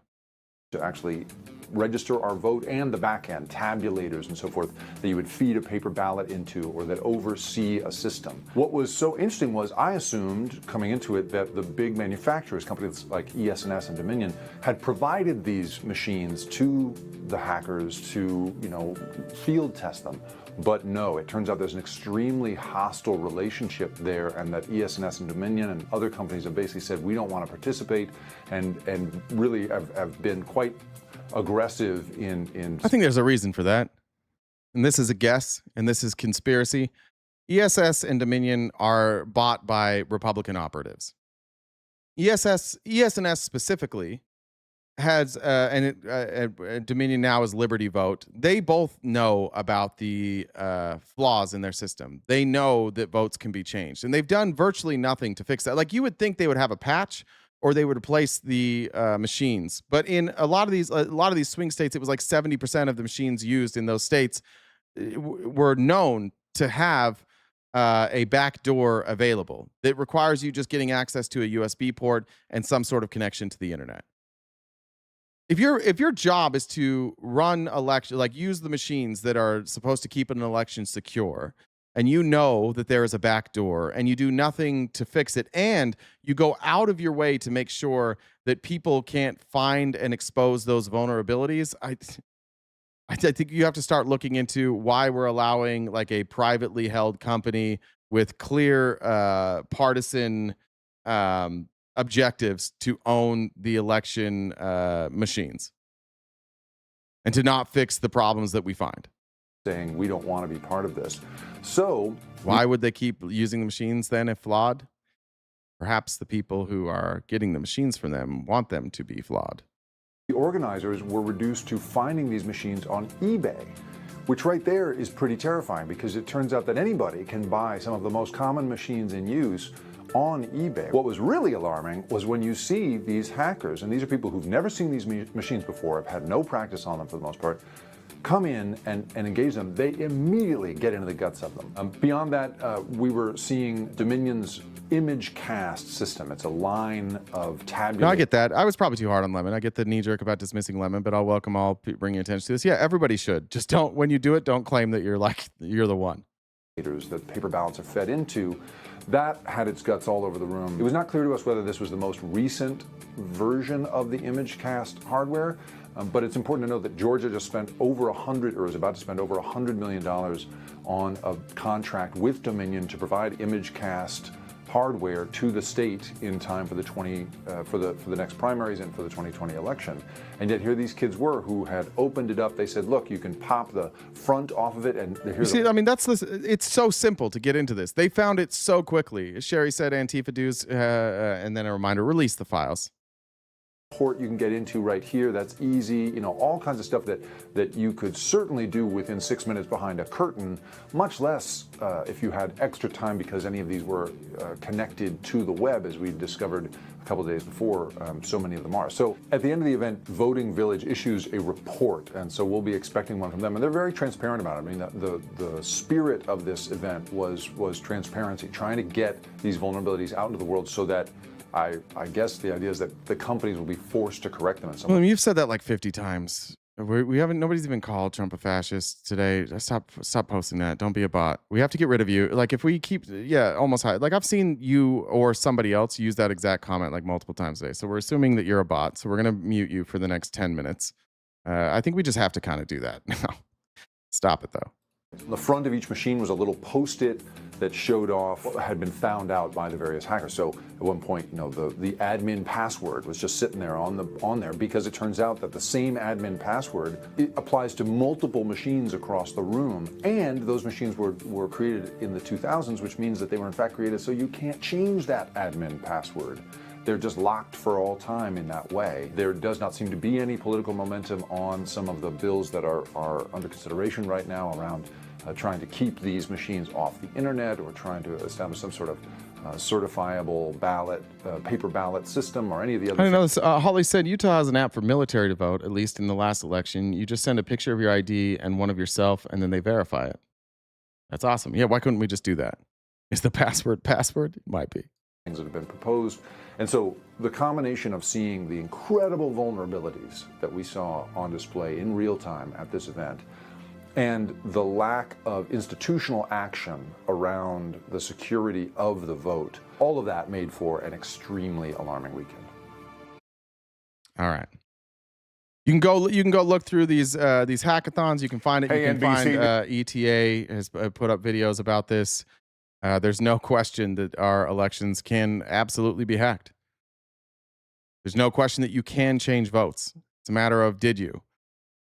We're gonna do more ETA stuff tomorrow, and some of it is going to be rehashed. TikTok is still here. We made it. Tomorrow we'll probably get banned from TikTok, which is a good reminder. Thank you, Positive Impact, Johnny D, Christina, LLM, and Juju Bug for being our top gifters over on TikTok today. You guys are wonderful. And again, our gift goal is mostly taken out now. Thank you guys so much for that. About 25 minutes left to take out the rest of that gift goal. Danielle, the real MVP, said, quote from the ETA, "If you don't trust tech companies to act responsibly in other areas of your life, why trust them with our democracy?" Good question. And given the evidence that we have, we shouldn't trust those tech companies. Kelsey said, "Who is the lady on TikTok you covered a while ago who broke down the 2024 election with the post? It's a theory of machine interference." I think that was probably Dre Dossier. I believe that was Dre Dossier, wasn't it, chat? I know that normally when we bring this up, there's a bunch of people in the chat that say Dre Dossier. They're saying yes. Okay, yeah. And a big W for Chris in the chat, sent $100 on Venmo, said, "Antifa dues and weekly tithing, grateful for you as always." Thank you, Chris. Think she didn't know. Now you're saying no? Thought it was Dre Dossier, but I can't remember specifically. And once again, big W there for Chris. Okay, we got 25 minutes left. Perfect. I think that's gonna give you plenty. Yeah, let's get to this. I don't know what to make of this story, to be honest. I think what we should make of this story is that all of our economy is rigged, and there is software that exists that cheats to rig things for the rich in our country, specifically when it comes to Wall Street. I think it is. I'm trying to remember. It's well, they'll say it. Hold on. What's the name of the program? They'll say it here. Or the ethics of this. And it's important that you ask about the ethics of it, because the actual business. Okay, so Truth Social is announcing that they're going to sell quicker access to the president's posts to Wall Street firms. It's the Bloomberg terminal. That's what I was looking for. There's a Bloomberg terminal, and what the Bloomberg terminal does costs you thousands of dollars a month, like per seat. And the Bloomberg terminal gives you data, oftentimes just milliseconds before the public gets that data. It's not significant, but it's enough that if you have a sophisticated system and billions of dollars, then you can effectively trade ahead of the public and win real-time trades. And now Truth Social is saying, we're going to give that same access to Wall Street firms, meaning for things like prediction markets, for Kalshi, for what's the other one, Polymarket, these milliseconds after you build out programs could be the difference between rigging markets or winning markets and losing markets. The fact that Bloomberg Terminal exists and the fact that the Truth Social is talking about this is just more proof that for some reason we have decided that the more money you have, the more advantages you should have over the public to make more money. It's obviously thank you. It's obviously corrupt. But this has existed for a while. So this isn't new. I want to be clear. Truth Social and the Trumps announcing that they're going to do this. This isn't something that they just started doing. This is what big businesses do. This is what Wall Street does. They get better access to data than we have. Even if you have a sophisticated algorithm that gives you real-time data, you're not going to be quicker than Wall Street. And this is how they consistently win. Relationship here is nothing remarkable. It's the well, it's remarkable in that it's like the president of the United States whose words move markets. That's my point. It's tech companies do this, and it's not unique. The problem is that wait a bit, back up. Tech companies do what exactly? No, this form of algorithmic trading. Oh, the trading. But they don't sell. No, they sell early access. X and does it, and Reddit does it as well, where they allow you to buy access to their API. Yes. The difference is Donald Trump owns Truth Social. That's the problem. And as the president of the United States. I had a compact Presario. That thing was huge. Came in a refrigerator-sized box. Good times. I used hundreds of AOL dial-up CDs. Oh, good old days. In the United States. That's the problem. So we really should separate is the practice itself problematic from, is the guy who... That's a great point, actually, Nige. This becomes irrelevant the moment he's out of office. Pure grifting shit. Yeah, Truth Social becomes entirely irrelevant. This is likely a way to generate revenue for Truth Social that will raise their stock price for a completely they don't make any money. They bleed money at Truth Social. All of their value is literally just Donald Trump, and people keep the stock artificially inflated because they believe in Trump. But you're right. Once he's not president anymore, once he's dead, this is entirely irrelevant. Truth Social, it starts operating as if they are exactly what they are, which is like the 45th most influential social media app in your app store. You wouldn't even have it if Trump wasn't on it. Owns the company, the president of the United States. Okay, so basically you're saying that Truth Social, by doing this, is undertaking a set of actions that are similar to things that other companies that do similar things also do. Yes, but they are not owned by the president of the United States, and that's the big distinction, and no one should forget that when talking about this issue. He is enriching himself off of his companies and the trade of information. Both of those things are problematic, deeply ethically problematic. But again, I'm screaming into the wilderness here. We've been talking about this in various contexts before. Well, I mean, I wish you didn't sell perfume and watches, okay? And Bibles. In Bibles, yeah. But yeah, this is a real conversation that Republicans and Democrats are having together, and the Republicans have to figure out a way to justify this. And they say I wish he wasn't selling perfume and Bibles. Yeah, I do too. But I'm more okay with him selling perfume and Bibles than I am him running crypto schemes that allow him to take foreign bribes. I'm more in favor of allowing him to do those things than to now start selling information early to manipulate prediction markets. Neither one of those matter to me nearly as much, and that's the retreat from Republicans, right? They retreat and go, here's some things I disagree with, but, since everybody else does it, he should be able to do it too. Say this. I think this case is, and I've been critical of that, some of that, but I think this is different because Truth Social is merely keeping up with its competitors. Mm-hmm. This is the kind of thing that true, and the competitors are all rigging the game. And the only thing that's important at all coming out of Truth Social is what Donald Trump says. And the only reason you would want access to Donald Trump's truths before the public is so that you could manipulate markets. What other reason would you need access? Why would you pay for access to Donald Trump's truths where you're going to have milliseconds to seconds of an advantage? There's like, if you're in media, there's no benefit there. If you're just a follower of Donald Trump, there's no benefit there. The only benefit for Truth Social doing this is to manipulate markets. So yes, it's true that other companies do it.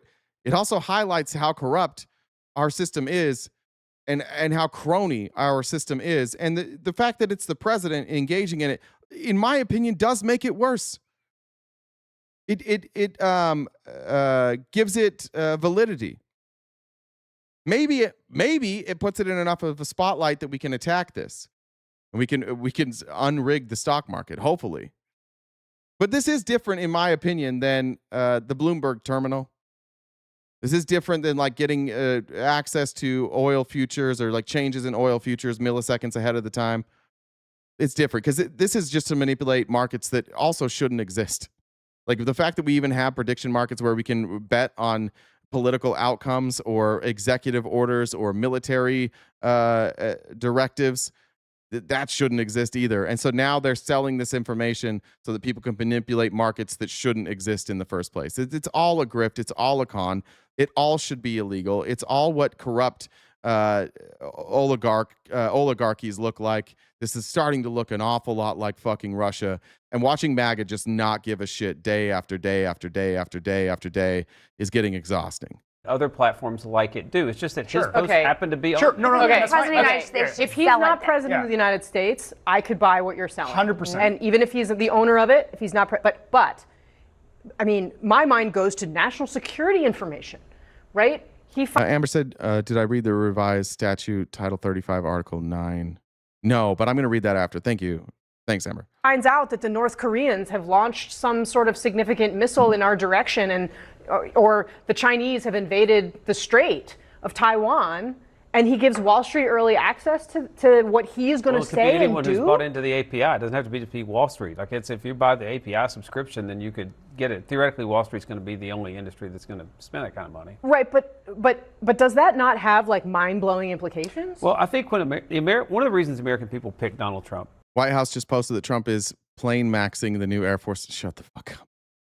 No, plane maxing the new Air Force One. Jen, can you find that, please? Did they really use plane maxing? This isn't a joke. Good Lord.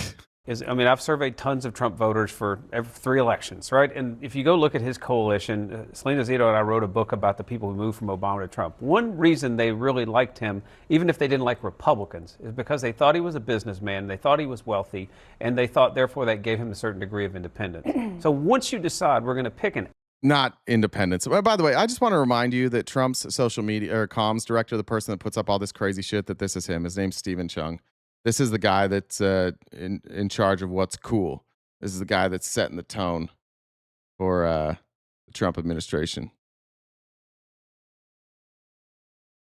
I've never seen anybody look more like a thumb in my entire life. Active businessman who has active businesses, then you're going to run into these questions. Not if he were to either give the businesses away or stop managing. It's an irrevocable trust. No, but okay, it's an irrevocable trust. My friend, nobody believes this shit. Republicans don't believe this shit. I would hate to be a Republican working for CNN. It's the worst fucking job. You have the lamest excuses for everything. He had nothing to do with this. his boys are very independent. They've always been independent. They literally have done nothing. Eric and Don Jr. have literally never done anything. You think Donald Trump suddenly trusts his sons to make decisions with the family money? No fucking shot. Just after all these years, now they make good decisions? No shot. They're real big boys. Yeah. They're so smart. His family's making money off of this. I think I'm all for someone with business savvy running government, making it better, more. We can all agree with that. The problem is that when that person, as president of the United States, is enriching himself off of his work as president. All right, we'll end it there. I wanted to show you this. Joe Rogan in real time, finding out that Don Jr. and Eric are completely corrupt. I can't remember what his guest's name is here. If anybody knows. I showed this because it's funny, because Rogan, occasionally he has like friends, people he really respects that come on, and they kind of show him, like they kind of like pull back the wool and they show how corrupt this is. Like Tim Dillon does this to him all the time.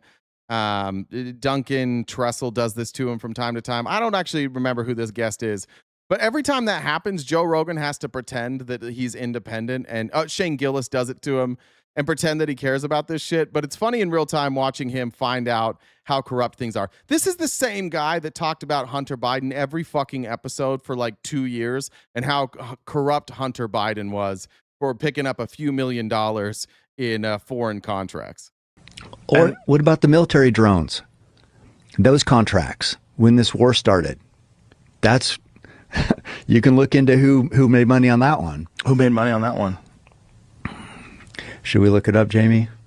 Drone military contract. Does anybody know who this is? Rogan is fake. He was made by Steve Bannon. He's a Steve Bannon creation. Does anybody know who this is before they pull it up? How did Rogan? Because, listen, the MAGA folks in this chat, they don't know this either. If you go, there's two different algorithms that I have on Twitter, and you can watch when Elon Musk is putting his thumb on the scale. You can see right now he's really putting the thumb on the scale. When I went to Twitter today, and I can do it now if I go to my For You, it's all socialist bad, communist bad, socialist bad, communist bad. It's like these apparently left-leaning accounts that I've never followed before, and they're showing that to me over and over again about how Mom Donnie's a communist. I'm seeing a lot of Michael Rappaport. Like, I don't follow Michael Rappaport. This is Cam Haines? Okay, thank you. But that's where we're at right now. They're not told any of this shit. That's why they don't know. Okay, so this is Cameron Haines, which I think he is, he's like an outdoorsman. He's a hunter. I think he like does survival stuff too. I think that's what Cam Haines is famous for, right? This is a guy. This is a Trump guy. This is who Trump targets, and even he's just like, yeah, fuck this. Drone military contract. Let's see who made money. I don't want to say. Don Jr. What? What, Jamie? What did you find? Wait. He's an elite bow hunter and an ultra marathon runner. Thank you, Dagny. Wait a minute. What did you? Are you? I'm just this Googling has things got to over be here. a mistake. Where did Eric and Don Jr. invest in military drone company amid Iran war? Is it, Jamie? Where'd you find this? That seems like propaganda from Iran or something. If this was anybody but Cameron Haines, who Joe Rogan desperately wants to fuck, he would be reacting differently. But now he's trying to play it cool in front of Cam Haines because, again, Joe Rogan desperately wants to fuck Cam Haines. MAGA, did you know that? No. What about Hunter Biden? It's crazy to watch. Like, that's what you have to be. If you're a Republican influencer, somebody was ripping me a few minutes ago that like I get paid to hate Trump. I don't get paid well, maybe. Some of you might give me money because I don't like Trump, and that's your prerogative. But like, you don't talk about making money and compare me to somebody on the right. Anybody on the right with the same level of viewership is getting like 10 to 20 grand a month from Republican PACs to do it. And then they're going to run bot accounts and they're going to explode their viewership overnight. If there was any money to be made in progressive politics, I think we'd be doing okay. There's like, who the fuck is going to pay me? Who you think rich people are going to pay for this message? You think corporations and super PACs are going to pay for me to say, get money out of politics? tax the rich, provide Medicare for all. There's not a goddamn thing about what I do that corporations would pay. And then that's what, thank you, Detail. It's like, we pay you, buddy. Yeah, the people who pay me are people who share my views. And there's not a lot, like, there's not a lot of incentive for me to stay independent. Like, the incentive for me would be to move to the middle, try and align with groups like Unfuck America or Act Blue or something like that, which we don't do. I think there was another group that was not Unfuck America. What's Brian Tyler Cohen's group we talked to, Branding Democrats we've talked to. If this is about making the most amount of money, I'm literally doing it the worst way possible. 66.6 thousand likes. Nice. All right, TikTok, you can stop liking if you want to leave it at that. Jen, did you find the plane maxing thing by chance? All right. Let's see where we want to go. 10 more minutes. I will go a little bit longer, but I wanted to cover this last week. We didn't get it. Former pardon attorney Liz Oyer, who testified in front of Congress last week, and these were witnesses to either advocate for Todd Blanche or against him. Liz Oyer was a pardon attorney. Liz Oyer was fired as a pardon attorney right after she refused to restore the gun rights of what's his name? Mel Gibson. And because Mel Gibson was a domestic abuser, he lost his rights to guns, and his name was brought forward as a potential pardon recipient, which would give him access back to his gun rights. And she basically said, no, I'm not going to do that. She wrote her opinion as to why she could not recommend him to be pardoned and have his gun rights restored. And then, so here's her explaining that. And then there will be Representative Eric Schmidt trying to claim that she was fired for other reasons. But first, let's hear her story. 2 days after Mr. By the way, you can follow her on, what is it, Lawyer Oyer? Yeah, I think it's Lawyer Oyer. Oyer. I think she works maybe with Midas Touch. She's brilliant. I highly recommend following her. Mr. Blanche was confirmed as Deputy Attorney General, he fired me from my position as the department's career pardon attorney. I declined to rubber stamp a political favor for a friend of the president, and it cost me my job.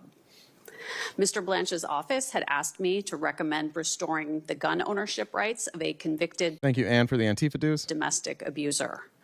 I raised concerns about public safety, but Mr. Blanche's staff pressured me to go along anyway. I did not. Domestic violence is the leading type of homicide among women. When a domestic abuser is armed, his victim is 5 times more likely to be killed. But because this particular domestic abuser had a personal relationship with the president, Mr. Blanche's staff asked me to set aside my concerns. When I wouldn't, Mr. Blanche fired me within hours. He then took extraordinary measures to silence me. He sent U.S. Marshals to my home in an effort to prevent me from speaking with members of Congress. I was shocked to hear Mr. Blanche's testimony about this yesterday. What he said about my firing is provably false. His claim that I want you to listen to why it's provably false, by the way, and then watch when Republicans attack her. It is provably false. It had nothing to do with the concerns I raised is contradicted by documents and evidence. His claim that he tried to call me before sending marshals to my home is flat out false. His claim that it is normal for DOJ to use armed law enforcement officers to deliver mail to the homes of its former employees is preposterous. The casual lies that Mr. Blanche tells, even while sitting in this chair testifying to this committee, are emblematic of. Why didn't she name the individual? She did. Is Mel? Well, she has said it's Mel Gibson. They're talking about her. It's mentioned a million times in this hearing. I don't know why. I don't know. There may be some sort of ethical reason for her to not specifically name that name as an attorney. I would imagine there is some level of her not wanting to dox a specific person. Mel Gibson in this case didn't do anything wrong. asking for a pardon. You're allowed to ask for a pardon. I don't think you need to be doxxed for that reason.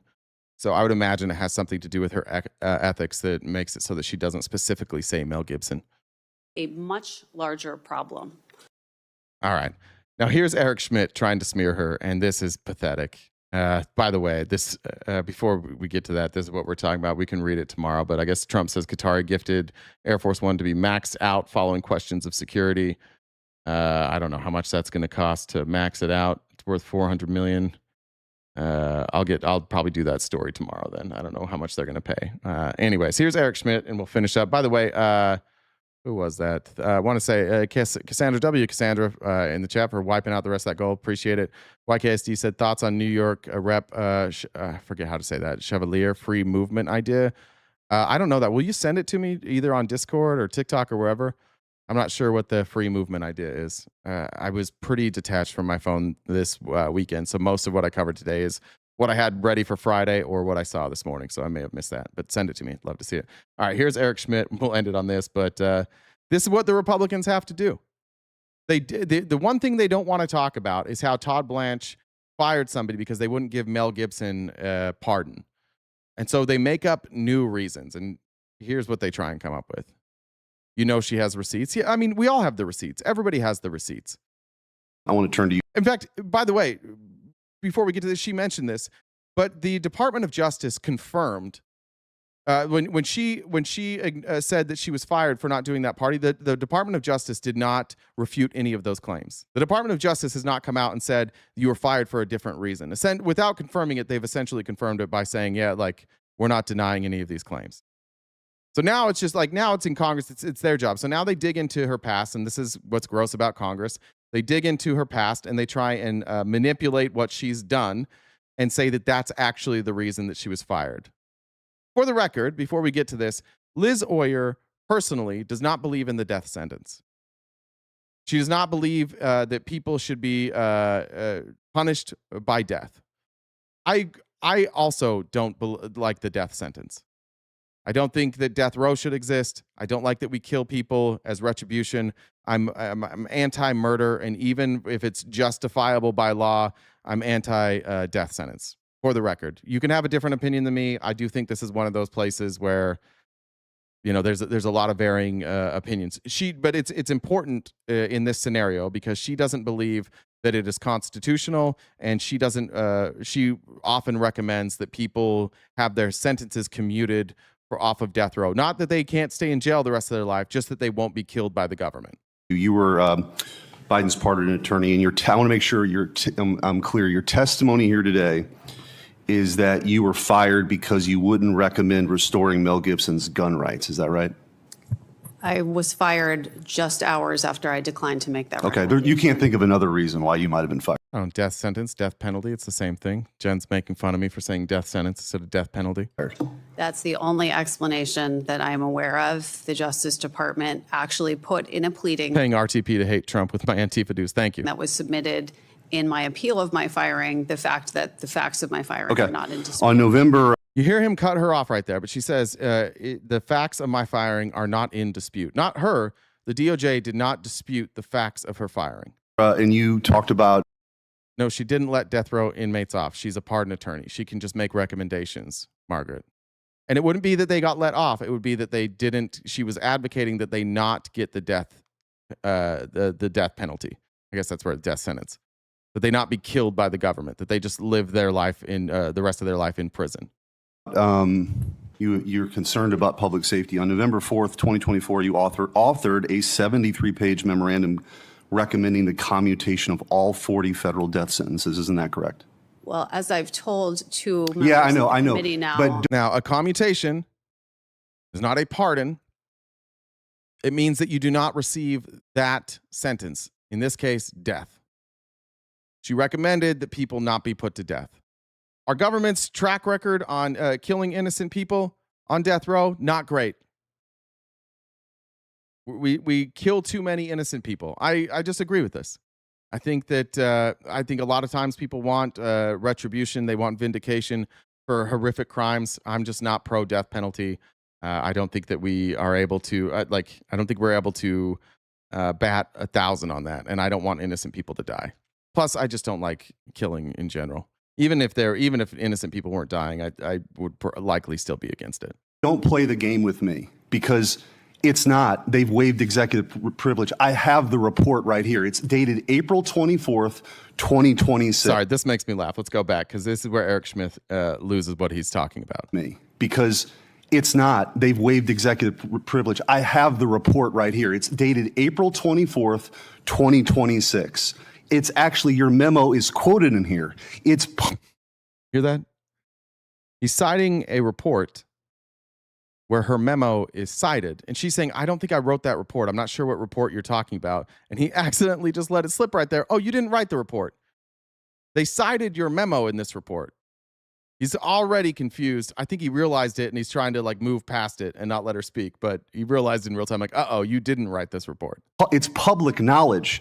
And the idea that you would come here, you know that already. You would come here and disparage somebody else and not be willing to answer questions about how you commuted the sentences of murderers is ridiculous. I can't believe that you're here to do that. I don't have the authority to commute. Do you deny it? Do you deny that you authored the memo? I'm not sure which memo you're referring to. I'm referring to the November 4th, 2024 73-page memo. Do you deny authoring it? I can't say without having It's ridiculous. I can't believe you did. You did, and everybody in America and in the world can pull it up. So it's a ridiculous. I don't know if it was a 73-page memo or not, but what he's referring to is a report that cites the memo. So I'm not sure. It looks like it says she did write a 73-page memo, but the more precise description is that she filed a 73-page statement for a congressional hearing in April 2025 after being terminated from the Justice Department. So this was after she was fired. I'm not sure. I don't think the memo that she wrote talking about the commutations is the 73-page memo. He seems very confused by all of this. It's like a document that has DOJ's logo on the cover. Yeah, and it quotes your letter. Whoops. It quotes. That looks like a document that has the DOJ header on it. Yeah, that's the DOJ's. So he's wrong. She didn't write what he's holding up. They just referenced what she said. It's your letter. I don't know. You're losing credit. You should just admit it. You should just admit you authored it. Everybody knows you authored it. So I'm not going to. But she didn't. It was a DOJ report. Wasting more time on your convenient little game you're playing here. You also authored and recommended the commutation of the Boston Marathon bomber, the Tree of Life synagogue murderer, and Dylan Roof. We all know. Want to talk about a game. She wants all people commuted off of death row. And now you're naming the specific people because she would specifically have to name them because she doesn't believe in the death penalty. If you think the death penalty is warranted, fine. She just doesn't believe in that. And she didn't get fired for any of this. He's trying to say that these might be the reasons she got fired. For the record, the DOJ confirmed and does not refute any of her claims of why she was fired. So he's just running interference for nobody. He's speaking for the DOJ in the words that the DOJ are not using. How many pages of the 73 pages did you dedicate to victims? Because you expressed your concern over victims. How many pages were dedicated to the victims? Sir, I don't have the memo. I can tell you 3. In front of me. 3 pages. So? What does that have to do with anything? You may tell me why that matters? She doesn't believe in the death penalty. She hasn't said that these people didn't do awful things. What are you going to say about the victims? Do you need more than 3 pages? That seems like a lot, honestly. 3 pages were dedicated to the victims. Okay. I also happen to have, I made a special access request Remember when we say like conservatives, all they do is they just get to a point and they ask a question and they never follow through. Like they don't get the answers. What's the answer, dude? Why were there only 3 pages? I have no idea what this. I don't know what this gotcha is. I'm looking through the chat to see if there's any MAGA. You guys don't know either, do you?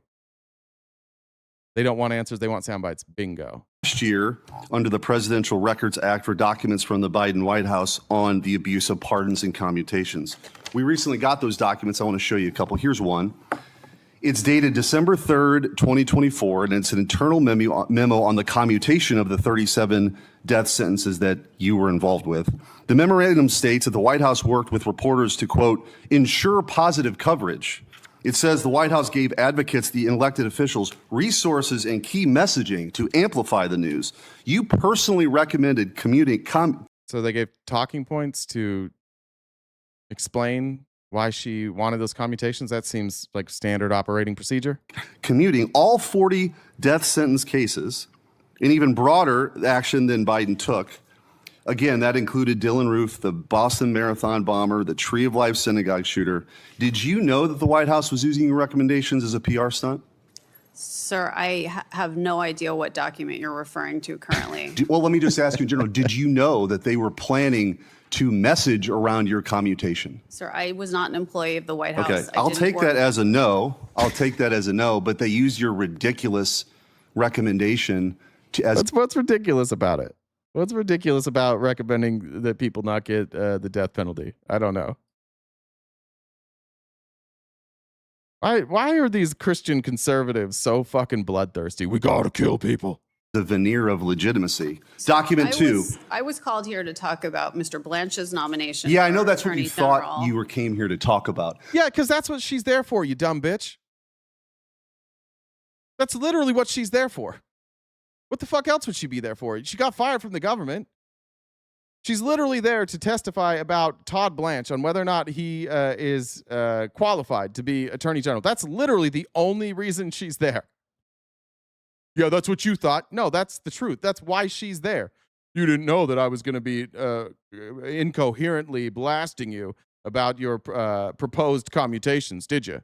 But the reality is your credibility is gone. Why? You can't come here and do the political bidding of the Biden administration.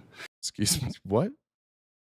She's doing the political bidding of the Biden administration right now? And then when you're called out on that and being fired, and thank God you're being fired. You know what I really think? What? I think you thought you came here and you're selling merch, by the way. Do we have the hoodies that are up for sale? You sell merch. Let's show the hoodies. I think you came here thinking that you were going to. So? The president sells merch. Everybody sells merch. You notice how none of these are real attacks? Not one of these things is a real attack on her. She's a private citizen. She has a podcast. She said, I sell merch. What's that proof of? She didn't ask to come here. She's not running for office. She doesn't work for the government. She can't sell merch. Be ordained the high priestess of the resistance. That's what I think. That's hoodies that are up for sale. You sell merch. Let's show the hoodies. I think you came here thinking that you were going to be ordained the high priestess of the resistance. That's what I think. For sure, dog. For sure. That's what she thought. She thought she was going to be ordained the high priestess. Nobody, do you run this by anybody, Eric? That's a big fucking smirk for something so stupid. That's why you're denying simple facts that you authored the memo commuting the sentences. No, she said that she didn't author the DOJ report that you were holding up that had the DOJ logo on it that you've admitted that she didn't author. This is tough. This was a bad day for Eric Schmidt. Everything went poorly for Eric Schmidt. You deny writing the thing that you did not write. That's correct. I did not write the DOJ memo. But they cited your memo. That's correct. I wrote my memo, not the memo that he was holding up. Why won't you admit that you wrote this memo that you didn't write, that I thought that you wrote at the beginning, but now I have admitted that you didn't write? Everyone knows that. No, and we have documents now from the White House that they use that memo as a PR stunt. And so the idea, you have no credibility. It's a PR stunt. No, it was to explain the justifications of the commutations. That was just, it's called, what he's calling a PR stunt is literally just transparency. I don't know, Jay. I don't think Trumpers understand what you're saying. Rarely. Yeah, I mean, that's normally the case. Talk about Todd Blanche. You have none. You've come here, you deny basic facts. You recommended the commutation of murderers. Correct. You gave no quarter at all or any time to the victims. 3 pages. And again, it was just their death penalty sentence that was going to be commuted. The victims still had their day in court. The people were still found guilty. Those guilty judgments still hang over their heads. I guess you could just say if some of the victims wanted to see retribution, wanted to see them killed, that you didn't do the bidding of those victims. But I don't really care about that.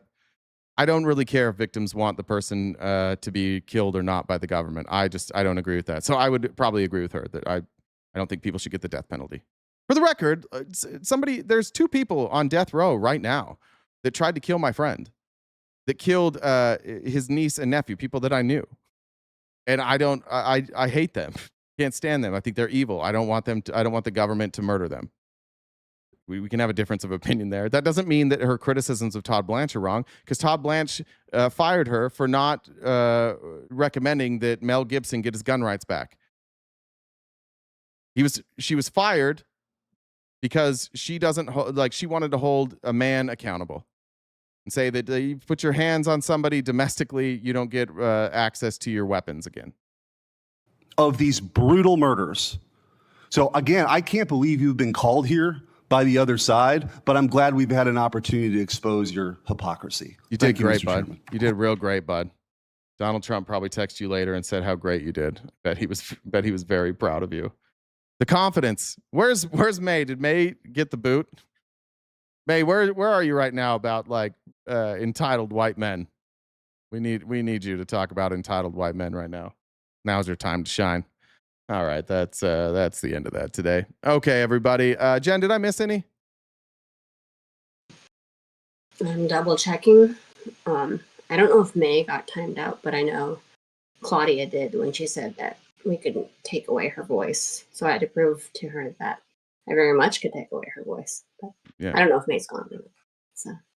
Well, Kevin, you could read the 73-page memorandum, but again, what he was holding up was not her 73-page memo. It was a DOJ report that cited that memo. So he was just wrong the entire time. There is a 73-page memo, and you can read it, but that's not what he had there that day. Okay, everybody else, we will see you tomorrow morning and every weekday morning, 9:30-ish a.m. to 1 p.m. Pacific Standard Time, right here, wherever you're watching. Thank you, TikTok, for allowing us to stay alive another day. I didn't see a single flag on the entire day, so thank you. Shout out Positive Impact, Johnny D, LLM, Degrader, Juju Bug, and Cassandra, and I'm guessing La Ra Lee as well for being the top gifters. I appreciate you guys helping us, and we're 82,000 likes. Thank you guys so much.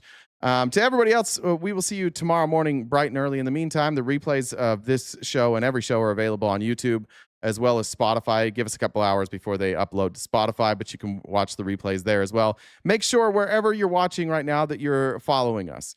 And if you'd like to become a paid subscriber and join us for members-only events, you can do that either on TikTok, YouTube, or Twitch. I think memberships start at like $3 on YouTube. That gives you access to all our members-only events. We have merch in our bio, which apparently is a big fucking problem. I'm on Cameo as well if you want to send requests for cameos. But other than that, mods, thank you. You're the best in the game. We have the best mods, the best chat in the game as well. Thank you guys for being here today. Thanks for I think it was Monida, and I don't remember who the other person was that raided us. Lisa is learning. Thank you for the raids today. I'm assuming on Twitch we have a raid set up, so thank you guys for that in advance. And until I see you tomorrow morning, go outside and touch grass. If you can't touch grass, perhaps you should smoke grass. If you can't touch grass or smoke grass, then I don't know what to say. Reach down, find your bootstraps, pull yourself up by said bootstraps, and then put those boots on the ground. But before you do so, look in the mirror, say something nice about yourself, and drink some water, lots of water. Take water with you. It's hot out there. You need to stay hydrated. And until I see you tomorrow morning, bright and early, take care of yourselves, stay cute and cool, and have a great summer.